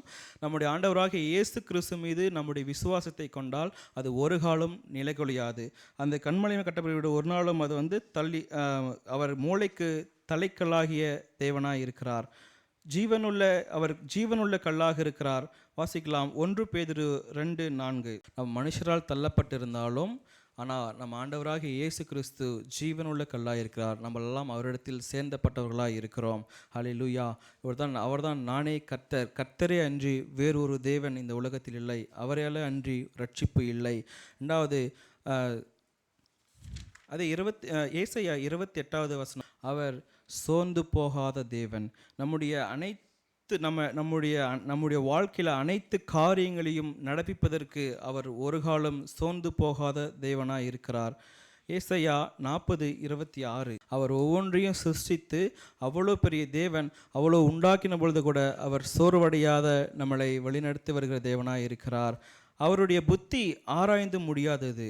அவருடைய புத்தி நம்முடைய திங்கிங் வந்து கொஞ்சம் ஒரு சர்க்கிள்குள்ளவே நம்முடைய திங்கிங் இருக்கும். ஆனால் நம்முடைய தேவனுடைய யோசனையோ தேவனுடைய ஆலோசனையோ அப்படி கிடையாது. அது உலகத்திற்கு அப்பாற்பட்டது. அது வாசிக்கலாம். ஏசாயா 55:8-9. அவர் இப்படிப்பட்டதான். நம்முடைய சிந்தனைகள் வேறு மாதிரி இருக்கும், நம் தேவனுடைய சிந்தனைகள் வேறு மாதிரி இருக்கும். நாம் யோசிக்கிறது எல்லாமே உலகத்துக்குரிய காரியத்தை யோசிச்சிருக்கிறோம். நமக்கு இது இருந்தால் போதும், அது இருந்தால் போதும், இப்படி இருந்தால் போதும், அப்படி இருந்தால் போதும்னு. ஆனால் நம்முடைய தேவன் அப்படி இல்லை. அவர் வானத்தையும் பூமியும் உண்டாக்கின தேவன். அவர் பூமிக்கும் வானத்திற்கும் எவ்வளவு தூரம் இருக்கிறதோ அந்த அளவுக்கு நம்ம மேல் இருக்கிற அவர் யோசனையாக இருக்கிற தேவனாக இருக்கிறார். வாசிக்கலாம். சங்கீதம் 145:3. ஆமென், ஹல்லேலூயா. கர்த்தர் எப்படிப்பட்டவர்? அவர் புகழப்படத்தக்கவரும் மகத்துவம் ஆராய்ந்து முடியாததுமாக இருக்கிறது. அவள் அவ்வளோ மகத்துவமான தேவன். அவருடைய மகத்துவத்தை யாராலும் ஆராய்ஞ்சு பார்க்க முடியாது. அது அவரால் மட்டும்தான் முடியும். அதனால் எந்த காரியமாக இருந்தாலும், இந்த உலகத்தினால் முடியாத காரியம் எதுவாக இருந்தாலும் நம் தேவன் அவர் முடிக்கிற தேவனாக இருக்கிறார். பவுல் கூட போய் சொல்லியிருக்கிறாரு. ரோமர் 11:33-36 வரை. தேவனுடைய ஐஸ்வர்யம், ஞானம், அறிவு என்பவைகளின் ஆழம் எவ்வளவா இருக்கிறது. அவருடைய ஐஸ்வர்யம் அப்படின்னு சொன்ன பொழுது நம்ம உலகத்துக்கு ஒரு ஐஸ்வர்யம் இல்லை, நம் தேவனுடைய மகிமையின் ஐஸ்வர்யம். அவருடைய ஞானம் அவர் இந்த உலகத்தை உண்டாக்குவதற்கு அவர் எவ்வளவு ஞானமாக இருந்த ஞான உள்ள தேவனாக இருந்து உலகத்தை உண்டாக்கின தேவன். அவருடைய அறிவு உலகத்திற்கு எட்டாத அறிவாக இருக்கிறது. அவருடைய நியாய தீர்ப்புக்கு அளவிடப்படாதவைகள். ஒவ்வொருவருக்கும், இந்த உலகத்தில் பிறந்த ஒவ்வொருவருக்குமே நியாய தீர்ப்பு உண்டு. மரித்தவர்களுக்கும் சரி, இப்பொழுது இருக்கிற நமக்கும் சரி, வருகிறவர்களுக்கும் சரி, நம்முடைய தேவன் வரும்பொழுது நியாய தீர்ப்பு உண்டு. அந்த நியாய தீர்ப்பு கூட யாராலுமே அளவிட முடியாது. ஏன்னா நம் தேவன் வந்து யாருக்கு எப்படி நியாயம் தீர்ப்பார்னே தெரியாது. நாம் நினச்சிட்டு இருக்கோம் நம்முடைய பக்கப்படின்படி நாம் நல்லவகன்னு சொல்லிட்டு நாம் செய்கிறதெல்லாம் தேவனுக்குரியதுன்னு நினச்சிட்டு இருக்கிறோம். ஆனால் அப்படி இல்லை. நம்முடைய தேவன் அவர் நம்மை குறித்து ஒரு இது வைத்திருக்கிறார். அதற்கேற்றபடி நடக்கும் பொழுது ஒவ்வொருவனுக்கும் தனித்தனியாக, ஒவ்வொருவனுக்கும் செப்பரேட்டாக நியாயம் தீர்க்கப்படுகிற தேவனாய் இருக்கிறார். அதே போல் கர்த்தருடைய சிந்தை அறிந்தவன் யார்? அவருக்கு ஆலோசனைக்காரனாய் இருந்தவன் யார்? அவருடைய சிந்தையை அறிந்தவர்கள் ஒருவரும் கிடையாது. அவருக்கு ஆலோசனை சொல்கிற அளவுக்கு இந்த உலகத்தில் ஒருவருமே இல்லை. அவர் சோர்ந்து போகிறவனுக்கு பலன் கொடுக்கிற தேவனாய் இருக்கிறார். அதே ஏசாயாவின் புஸ்தகம் 29வது வசனத்தில் இப்படி சொல்லப்படுகிறது. சோர்ந்து போகிறவனுக்கு அவர் பலன் கொடுத்து சத்துவம் இல்லாதவனுக்கு அவர் சத்துவத்தை பெருக பண்ணுகிற தேவனாய் இருக்கிறார். ஒவ்வொரு காரியத்திலும் சோர்வுகள் உண்டாகும் பொழுது அவர் பலன் கொடுக்கிற தேவனாய் இருக்கிறார். வாசிக்கலாம். யாத்திராகமம் 15:2 வசனம். அவருக்கு என்ன பண்ணணுமா? வாசஸ்தலத்தை ஆயத்தப்படுத்தணும். ஏன்னால் அவர் நம்முடைய பலன் கொடுக்கிற தேவனாக இருக்கிறார். அவரையே நம்ம உயர்த்தும்படியாக நாம் இருக்கிறோம். அதனால் அவருக்கென்று ஒரு வாசஸ்தலத்தை ஏற்படுத்துவோம்.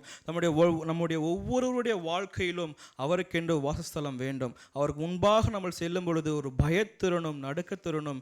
ஏனால் அவர் பரிசுத்தமான தேவன். நம்ம ஒரு நாளும் தேவன் பரிசுத்தம் இல்லாதவன் ஒரு நாளும் தரிசிக்கவே முடியாது. அவர் பரிசுத்தமாகிய கண்ணன். அதனால் நம்முடைய வாழ்க்கையிலும் நம்முடைய வாசஸ்தலத்தை அவர் முன்பாக செல்லும் பொழுது பரிசுத்தமாய் செல்ல நம்ம ஆயத்தப்பட வேண்டும். வாசிக்கலாம். சங்கீதம் 18:1-6 வரை.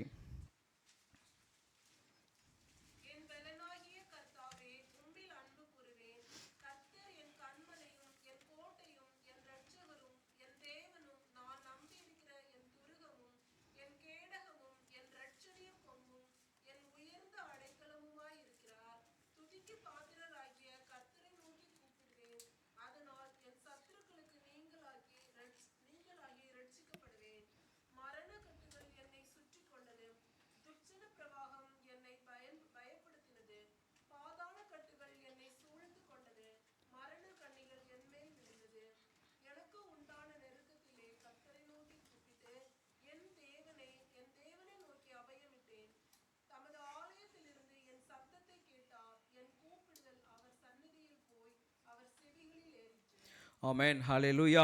இந்த 18வது சங்கீதம் பார்த்தீங்கன்னா தாவீது ஒரு பாடலாகவே பாடுறாரு. ஏன்னா அவர் ஆண்டவர் வந்து தன் வார்த்தைகளை கைக்கு சவுலின் தப்பு நீங்களாக்கி விட்டதுக்கப்புறம் பாடின சங்கீதமாக கருதப்படுகிறது. என் பெலனாகிய கர்த்தாவே உம்மில் அன்பு கூறுவேன், கர்த்தரின் கண்மலை. அதான் சொல்றார் தாவீது. அவர் அபயமிட்ட பொழுது அவருடைய ஜபம் அவர் கேட்கப்பட்டது. அப்பொழுது தாவீது விடுதலையாக்கப்பட்டான்.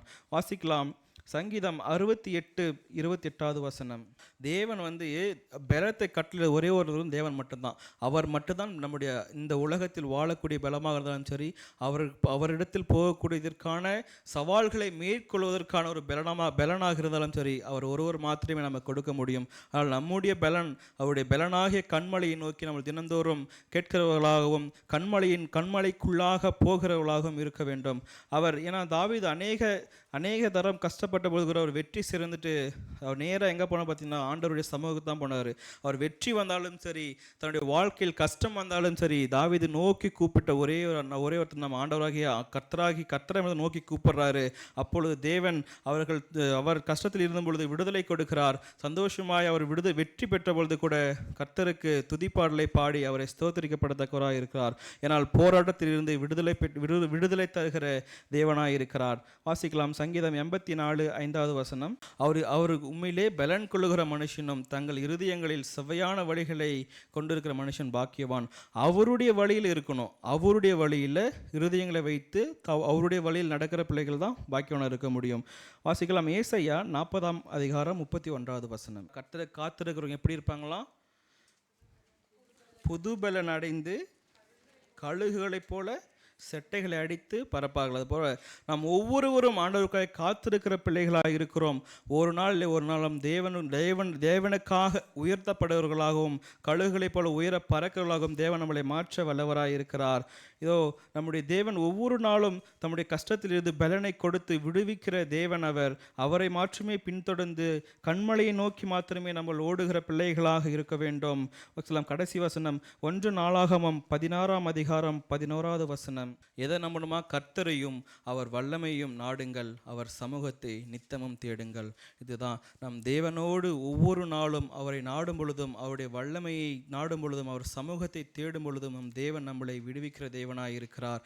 இந்த நாளிலும் கூட அவர் பலன் கொடுக்கிற தேவன். அவர் ஒருவரே கர்த்தர். அவரே அன்றி இது உலகத்தில் வேறு தேவர்கள் இல்லை. அவரிடத்தில் மாத்திரமே ரட்சிப்பு இருக்கிறது. அந்த ரட்சிப்பிலிருந்து நாம் மீட்டுக்கொண்டு வந்த பொழுது கூட நம் தேவனை நாடுகிற பிள்ளைகளாக இருக்க வேண்டும். முதலாவது நம்முடைய கர்த்தரையும் அவருடைய வல்லமையும் நாடக்கூடிய பிள்ளைகளாக இருக்க வேண்டும். அவருடைய சமூகத்தை நித்தமும் தேடுகிற பிள்ளைகளாக இருக்க வேண்டும். ஏனென்றால் அவர் ஜீவ நித்தியத்தை கொடுக்கிற தேவனாய் இருக்கிறார். இந்த காலத்திலும் இந்த கடைசி காலத்திலும் கூட நாம் அவரோடு பிரவேசிக்க வேண்டும் என்றால் நம்முடைய வழிகளின் நடத்தைகள் நம்ம ஆராய்ந்து பார்க்கக்கூடிய கட்டாயத்திலே இருக்கிறோம். ஒவ்வொரு நாளும் நம் நடக்கிற நடத்தைகளையும் ஒவ்வொரு நாளும் செய்கிற செயல்களையும் நம்ம பார்க்கக்கூடிய பிள்ளைகளாக இருக்கிறோம். அது தேவனுக்கு உகந்ததாக இருக்கிறதா இல்லை தேவனுக்கு வெறுப்புகளை உண்டாக்குகிறதா இருக்கிறதா என்று ஒவ்வொரு காரியத்தையும் நம்ம யோசித்து நடக்கிற பிள்ளைகளாக இருக்க வேண்டும். இந்த நாளும் கூட முதலாவது தேவனுடைய வாழ்க்கையை தேவனுக்காக வாழ வேண்டும். அவருடைய வாழ்க்கை அவரோடு கூட நம்முடைய வாழ்க்கையை வாழ வேண்டும் என்று நம்ம நடத்தியிலே நடக்குகிற பிள்ளைகளாக இருக்க வேண்டும். இந்த நாளிலும் தேவன் அவர் உங்களுக்கு அனைவருக்கும் பலத்தை கொடுக்கிற தேவன். பலன் சற்று போனாலும் அவள் பலத்தை கொடுத்து தைரியப்படுத்தி உங்களை நிலைநிறுத்தி அவரை வழிநடத்துகிற தேவனாக இருக்கிறார். அவரிடத்தில் தேடுங்கள், ஏன்னா அவர் தான் நம்முடைய கண்மலை. அவரே அன்றி வேறு ஒருவரும் இந்த உலகத்தில் இல்லை. எந்த பிரச்சனையாக இருந்தாலும் சரி, எந்த கஷ்டங்களும் எந்த பாடுகள் இருந்தாலும் கண்மலையை தேடுபவருக்கு ஒரு கஷ்டமும் ஒரு துன்பமும் வராது. அவர்தான் கண்மலை. அவருக்குள்ளாய் தஞ்சம் புகுந்து தம்முடைய ஒவ்வொரு ஜப நேரத்திலும் ஜப வேளையிலும் எந்த நேரமோ எந்த காலமோ டைமு அதெல்லாம் ஒரு இதுவுமே கிடையாது. நீங்கள் எப்பொழுதும் தேவனை நோக்கி கூப்பிடும் பொழுது அவர் அநேக கட்டுகளில் விடுதலை கொடுக்கிற தேவன், அநேக பிரச்சனைகளின் தீர்வுகளை உண்டு பண்ணுகிற தேவன். அவர் நம்முடைய தேவனாக இருக்கிறார். அதற்காக தான் நம்ம ஆண்டவராகிய இயேசு கிறிஸ்து இந்த உலகத்திற்கு வந்து தன்னுடைய சரீரத்தை நமக்காக அவர் மரித்து சிலுவையை ஒப்பு கொடுத்து அவர் மறுபடியும் உயிர்ப்பித்து ஜீவனோடு கூட இப்பொழுதும் உலாவுகிற தேவனாக இருக்கிறார். நீங்கள் எந்த இடத்தில் இருந்து கூப்பிட்டாலும் அவருடைய நாமத்தை உயர்த்தும் பொழுது அவருடைய நாமம் உங்களுக்கு அடைக்கலமான நாமம். அவருடைய நாமம் உங்களை உயர்த்தப்படுகிற நாமமாக இருக்கிறது. நீங்கள் அவருடைய நாமத்தை உயர்த்தும் பொழுது அவருடைய நாமத்தை உயர்த்துகிறவன் எவனும் ஒரு நாளும் தாழ்மையாய் போனது கிடையாது. அவருடைய நாமத்தை உயர்த்தி அவரையே பின்பற்றி அவருக்காக நம்முடைய வாழ்க்கை அவரே நம்முடைய வாழ்க்கையாக வைத்து வாழ நம்ம ஒவ்வொருவரும் அடிப்பணிவமாக இந்த நிலையத்தை கொடுத்த சபைக்காக நன்றி. தலையை ஜெபிப்போம். அன்பின் பரலோக தகப்பனே உம்மை துதிக்கிறோம் ராஜா. நல்ல ஆண்டவரே, நீர் பலத்தை கொடுக்கிற தேவன், நீர் சகலத்தையும் சுசித்த தேவன் ஆண்டவரே. உம்முடைய ரட்சிப்பை தகப்பனே நீ எங்களுக்கு கொடுத்து நித்திய ஜீவனுக்கான வழிகளை தேவனே நீர் எங்களுக்கு கொடுத்து இருக்கிறீங்களே அப்பா, உமக்கு நன்றி ராஜா.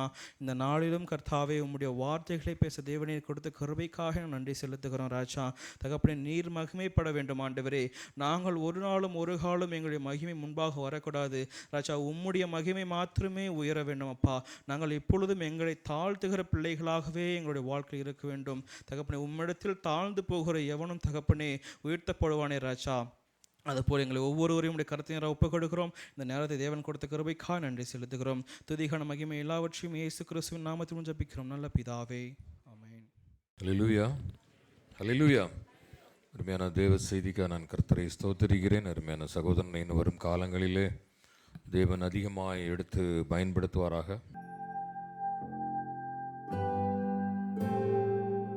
தகப்பனாக இதுவரையும் தோளின் மீதே சுமந்து வந்தீர்.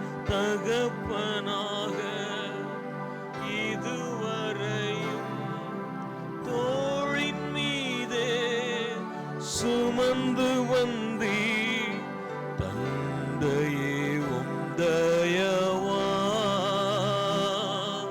தாண்டினேன் வனாந்தரத்தை. தந்தையே உம் தயவா தாண்டினேன் வனாந்திரத்தை. ஸ்தோத்திரமே ஸ்தோத்திரமே மறவாமல் செலுத்துகிறேன்.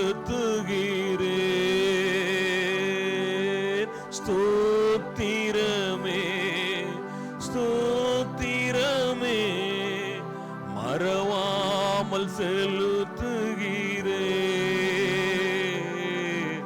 உயிர் பிழைத்தேன் உதவி பெற்றேன். உயிருள்ளவரை துதிப்பேன். நான் உயிர் பிழைத்தேன் உதவி பெற்றேன். உயிருள்ளவரை துதிப்பேன். தனிமையிலே நண்பனை போல் நெடுந்தூரமாய் உடன் நடந்தே. தனிமையிலே நண்பனை போல் நெடுந்தூரமும் உடன் நடந்தே. அநாதையாய் அலைந்ததில்லை. அன்பர் நீரருகினிலே நான் அநாதையாய் அலைந்ததில்லை. அன்பர் நீரருகினிலே. ஸ்தோத்திரமே ஸ்தோத்திரமே மறவாமல் செலுத்துகிறேன். ஸ்தோத்திரமே ஸ்தோத்திரமே மறவாமல் செலுத்துகிறேன். உயிர் பிழைத்தேன் உதவி பெற்றேன். உயிருள்ளவரை துதிப்பேன். உயிர் பிழைத்தேன் உதவி பெற்றேன். உயிருள்ளவரை துதிப்பேன். உங்களை நேசிக்கிறதான எங்களை அன்பு தகப்பனே, உம்மை நன்றியோடு ஸ்தோத்தரிக்கிற ராஜா. நன்றி நிறைந்த இதயத்தோடு உம்மை ஸ்தோத்தரிக்கிறோம் ஆண்டவரே. இந்த நாள் ஆண்டவரே, ஒருவேளை உபவாசம் இல்லாமல் நாங்கள் வந்திருக்கலாம். ஆனால் மற்றவர்களுக்காக நாங்கள் ஜெபிக்க வேண்டும் என்கிற ஒரு வாஞ்சை எங்களுடைய இதயத்தில் நீர் தந்ததற்காக உமக்கு நன்றி செலுத்துகிறோம். இருமாப்பா இருந்த இதயங்களுக்காகவும் நன்றி செலுத்துகிறோம் ஆண்டவரே. ஆண்டவரே, நீர் ஒவ்வொருவருடைய இருதயத்தை கூர்ந்து கவனிக்கிறபடினால் உமக்கு நன்றி செலுத்துகிறோம். நன்றியோடு ஸ்தோத்தரிக்கிறோம் ராஜா, நன்றி செலுத்துகிறோம். நன்றியோடு ஸ்தோத்தரிக்கிறோம். ஆண்டவரே, இந்த 4 மாதங்கள் எங்களை கடக்க செய்த உமது மேலான கிருபைகளுக்காக உமக்கு நன்றி செலுத்துகிறோம். ஆண்டவரே, நாங்கள் உமக்கு என்னத்தை செலுத்துவோம்? ஆண்டவரே, எங்கள் வாயில் ஸ்தோத்திர பலிகளையும் நன்றி பலிகளையும் மாத்திரம்தான் நாங்கள் செலுத்துவோம். ஆண்டவரே, நன்றியோடு ஸ்தோத்தரிக்கிறோம். சபையில் நடக்கிற ஒவ்வொரு பாகங்களையும் நீர் பொறுப்படுத்திக் கொண்ட தயவுகளுக்காக நன்றி செலுத்துகிறோம். ஆண்டவரே, எங்கள் சபையில் உள்ள சிறுவர் முதல் பெரியவர் வரை நீர் மட்டும் ஆசீர்வதித்த தயவுகளுக்காக உமக்கு நன்றி செலுத்துகிறோம். ஆண்டவரே, இந்த ஆராதனையில் நீர் மட்டும் கூட இருந்த தயவுகளுக்காக உமக்கு நன்றி செலுத்துகிறோம். தொடக்கம் மட்டும் முடிவு வரை மட்டும் எங்களோடு நீர் உறவாடினீர். நீர் எங்களுக்கு ஆராதனையில் நீர் மகிமைப்பட்டிருப்பீர்கள் நாங்கள் விசுவாசிக்கிறோம். ஒவ்வொரு இதயங்களையும் நீர் ஆராய்ந்து அறியிருக்கிற அப்படின்னாலும் உண்மை நன்றி செலுத்துகிற தகப்பனை, நாங்கள் எவ்விதமாய் எந்த இதயத்தோடு என்ன நோக்கத்தோடு நன்றி அறிதலோடு நாங்கள் உமக்கு துதி செலுத்தியிருந்தால் நீர் அதை அங்கீகரியும் ராஜா. ஒருவேளை அவர்கள் பார்ப்பார்கள் இவர்கள் பார்ப்பார்கள் என்று நாங்கள் செலுத்தியிருந்தால் ஆண்டவரே, எங்களை வெறுத்து தள்ளிடாதீங்க ராஜா. நன்றி செலுத்துகிறோம், நன்றியோடு ஸ்தோத்தரிக்கிறோம். ஒருவேளை எங்கள் மனதில் கல்லான இதயங்கள் இருந்திருக்கலாம், அதை நீர் சதையாக மாற்ற நீர் வல்லவராயிருக்கிறீர். வேதனையோடு கண்ணீரோடு பாரத்தோடு வந்திருக்கிற ஒவ்வொரு பிள்ளைகளையும் நீர் கண்ணோக்கி பார்க்க வேண்டுமா ஜெபிக்கிறோம். ஆண்டவரே, உமது பிள்ளைகள் சுகித்திருப்பது உமக்கு பிரியமாயிருக்கிறது. நன்றி செலுத்துகிறோம். எங்கள் பிள்ளைகள், எங்கள் குழந்தைகள், பள்ளியில் படிக்கிற பிள்ளைகள், கல்லூரியில் படிக்கிற பிள்ளைகள், திருமணத்திற்காக காத்து கொண்டிருக்கிற ஒவ்வொரு பிள்ளைகளுக்காகவும் நன்றி செலுத்துகிறோம். ஏற்ற வேளையில் ஏற்ற காரியங்களை நீர் பிள்ளையுடைய வாழ்க்கையில நீர் செய்ய வேண்டுமாய் ஜெபிக்கிறோம். ஆண்டவரே, விசாவுக்காக முயற்சி செய்கிற பிள்ளைகள், வேலைக்காக முயற்சி பண்ணுகிறவர்கள், ஒவ்வொரு காரியங்கள் ஒவ்வொருவருடைய உள்ளங்களை நீர் அறிந்து அவருடைய தேவைகளை நீர் நிறைவேற்ற வேண்டுமாய் ஜெபிக்கிறோம். ஆண்டவரே, ஒருவரும் தேவையில்லாமல் இந்த இடத்தில் வந்திருக்க மாட்டார்கள். ஆண்டவரே, நீர் அவர்கள் தேவைகளை அங்கீகரியும், அவர்கள் மனதின் வாஞ்சைகளை நீர் பூர்த்திக்க வேண்டுமாய் ஜெபிக்கிறோம். திருமணத்திற்காய், கர்ப்பத்திற்காய் காத்து கொண்டிருக்கிற ஒவ்வொரு பிள்ளைகளுக்காகவும் நன்றி செலுத்துகிறோம். பிள்ளைகளுடைய வேதனைகளை நீர் அறிந்திருக்கிற ராஜா. ஏற்ற வேளைகளே பிள்ளைகள் அந்த பலனை பெற்றுக்கொள்ள நீர் கிருபை செய்ய வேண்டுமாய் ஜெபிக்கிறோம். சேலரி பெண்டிங், இன்னும் வேலை கிடைக்கவே இல்லை என்று முயற்சிக்கிற பிள்ளைகளுக்காகவும் நன்றி செலுத்துகிறோம். விசேஷமாக சபையில் உள்ள மூப்பர்களை உமது கரங்களில் ஒப்படைக்கிறோம். சபைக்கராய் உழைக்கிற ஓடுகிற ஒவ்வொரு காரியங்களையும் செய்கிற அருமையான பிள்ளைகளுக்காக நன்றி செலுத்துகிறோம். சண்டே கிளாஸ்க்காக, யங் அடல்ட்ஸ்க்காக, உமன்ஸ் ஃபெலோஷிப்புக்காக நன்றி செலுத்துகிறோம். இவர்களை காட்டிலும் நாங்கள் மேன்மையானவர்கள் இல்லை என்பதை நாங்கள் எங்கள் மனதில் ஒவ்வொரு நாளும் நாங்கள் உணர்ந்து கொள்ள நீர் கிருபை செய்ய வேண்டுமாய் ஜெபிக்கிறோம். ஆண்டவரே, எங்கள் சபையின் இன்றைய நாள் ஆசீர்வாதங்களை ஒவ்வொருவருக்கும் தெரிவிக்கிறோம். வராமல் தடைப்பட்டு இருக்கிற பிள்ளைகளை நீர் ஆசீர்வதிக்க வேண்டுமாய் ஜெபிக்கிறோம். வேலை நிமித்தம் வராமல் தடைப்பட்டு இருக்கிற பிள்ளைகளை நீர் ஆசீர்வதிக்க வேண்டுமாய் ஜெபிக்கிறோம்.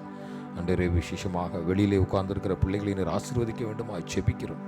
வேலை செய்து கொண்டு இருக்கிற மக்கள் என்ன காரணத்திற்காக வெளியே உட்கார்ந்திருக்கிறார்கள் என்று நாங்கள் அறிகிறோம் தகப்பனே. பிள்ளைகளின் இருதயங்களை நீர் அறிந்திருக்கிறபடினால் பிள்ளைகளுக்கு இந்த ஆசீர்வாதத்தை நாங்கள் வழங்க கெஞ்சுகிறோம் தகப்பனே. ஒரு மனம் ஒற்றுமை நீர் சபையில் தர வேண்டுமாய் ஜெபிக்கிறோம். நன்றி செலுத்துகிறோம். வருகிற நாட்களில் இருக்கிற ஒவ்வொரு ஆராதனைகளுக்காக நன்றி செலுத்துகிறோம்.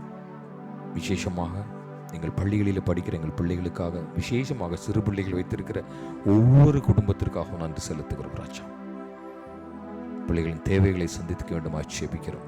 சிறு பிள்ளைகளை பார்த்து கொண்டிருப்பது கடினமான காரியம் தகப்பனே. பிள்ளைகளின் தேற்றரவானனாக இருக்க வேண்டுமாய் ஜெபிக்கிறோம். நன்றி செலுத்துகிறோம், நன்றியோடு ஸ்தோத்தரிக்கிறோம். எல்லா துதிகன மகிமையாவும் உமக்கு ஒருவருக்கே. ஆமென். கர்த்தராகிய இயேசு கிறிஸ்துவின் கிருபையும் பிதாவாகிய தேவனுடைய அன்பும் பரிசுத்த ஆவியானவருடைய ஐக்கியமும் சிநேகமும் அந்யோன்யமும் நம் அனைவரோடும் கூட இன்றுமென்றும் சதா காலங்களிலும் தங்கியிருப்பதாக. ஆமென். இணையத்தில் இணைந்திருக்க பிள்ளைகளுக்கும் சபையின் சார்பில் நாங்கள் வாழ்த்துக்களை தெரிவித்துக் கொள்கிறோம். தேவன் தாமே உங்களை யாவரையும் ஆசீர்வதிப்பாராக. ஆமென்.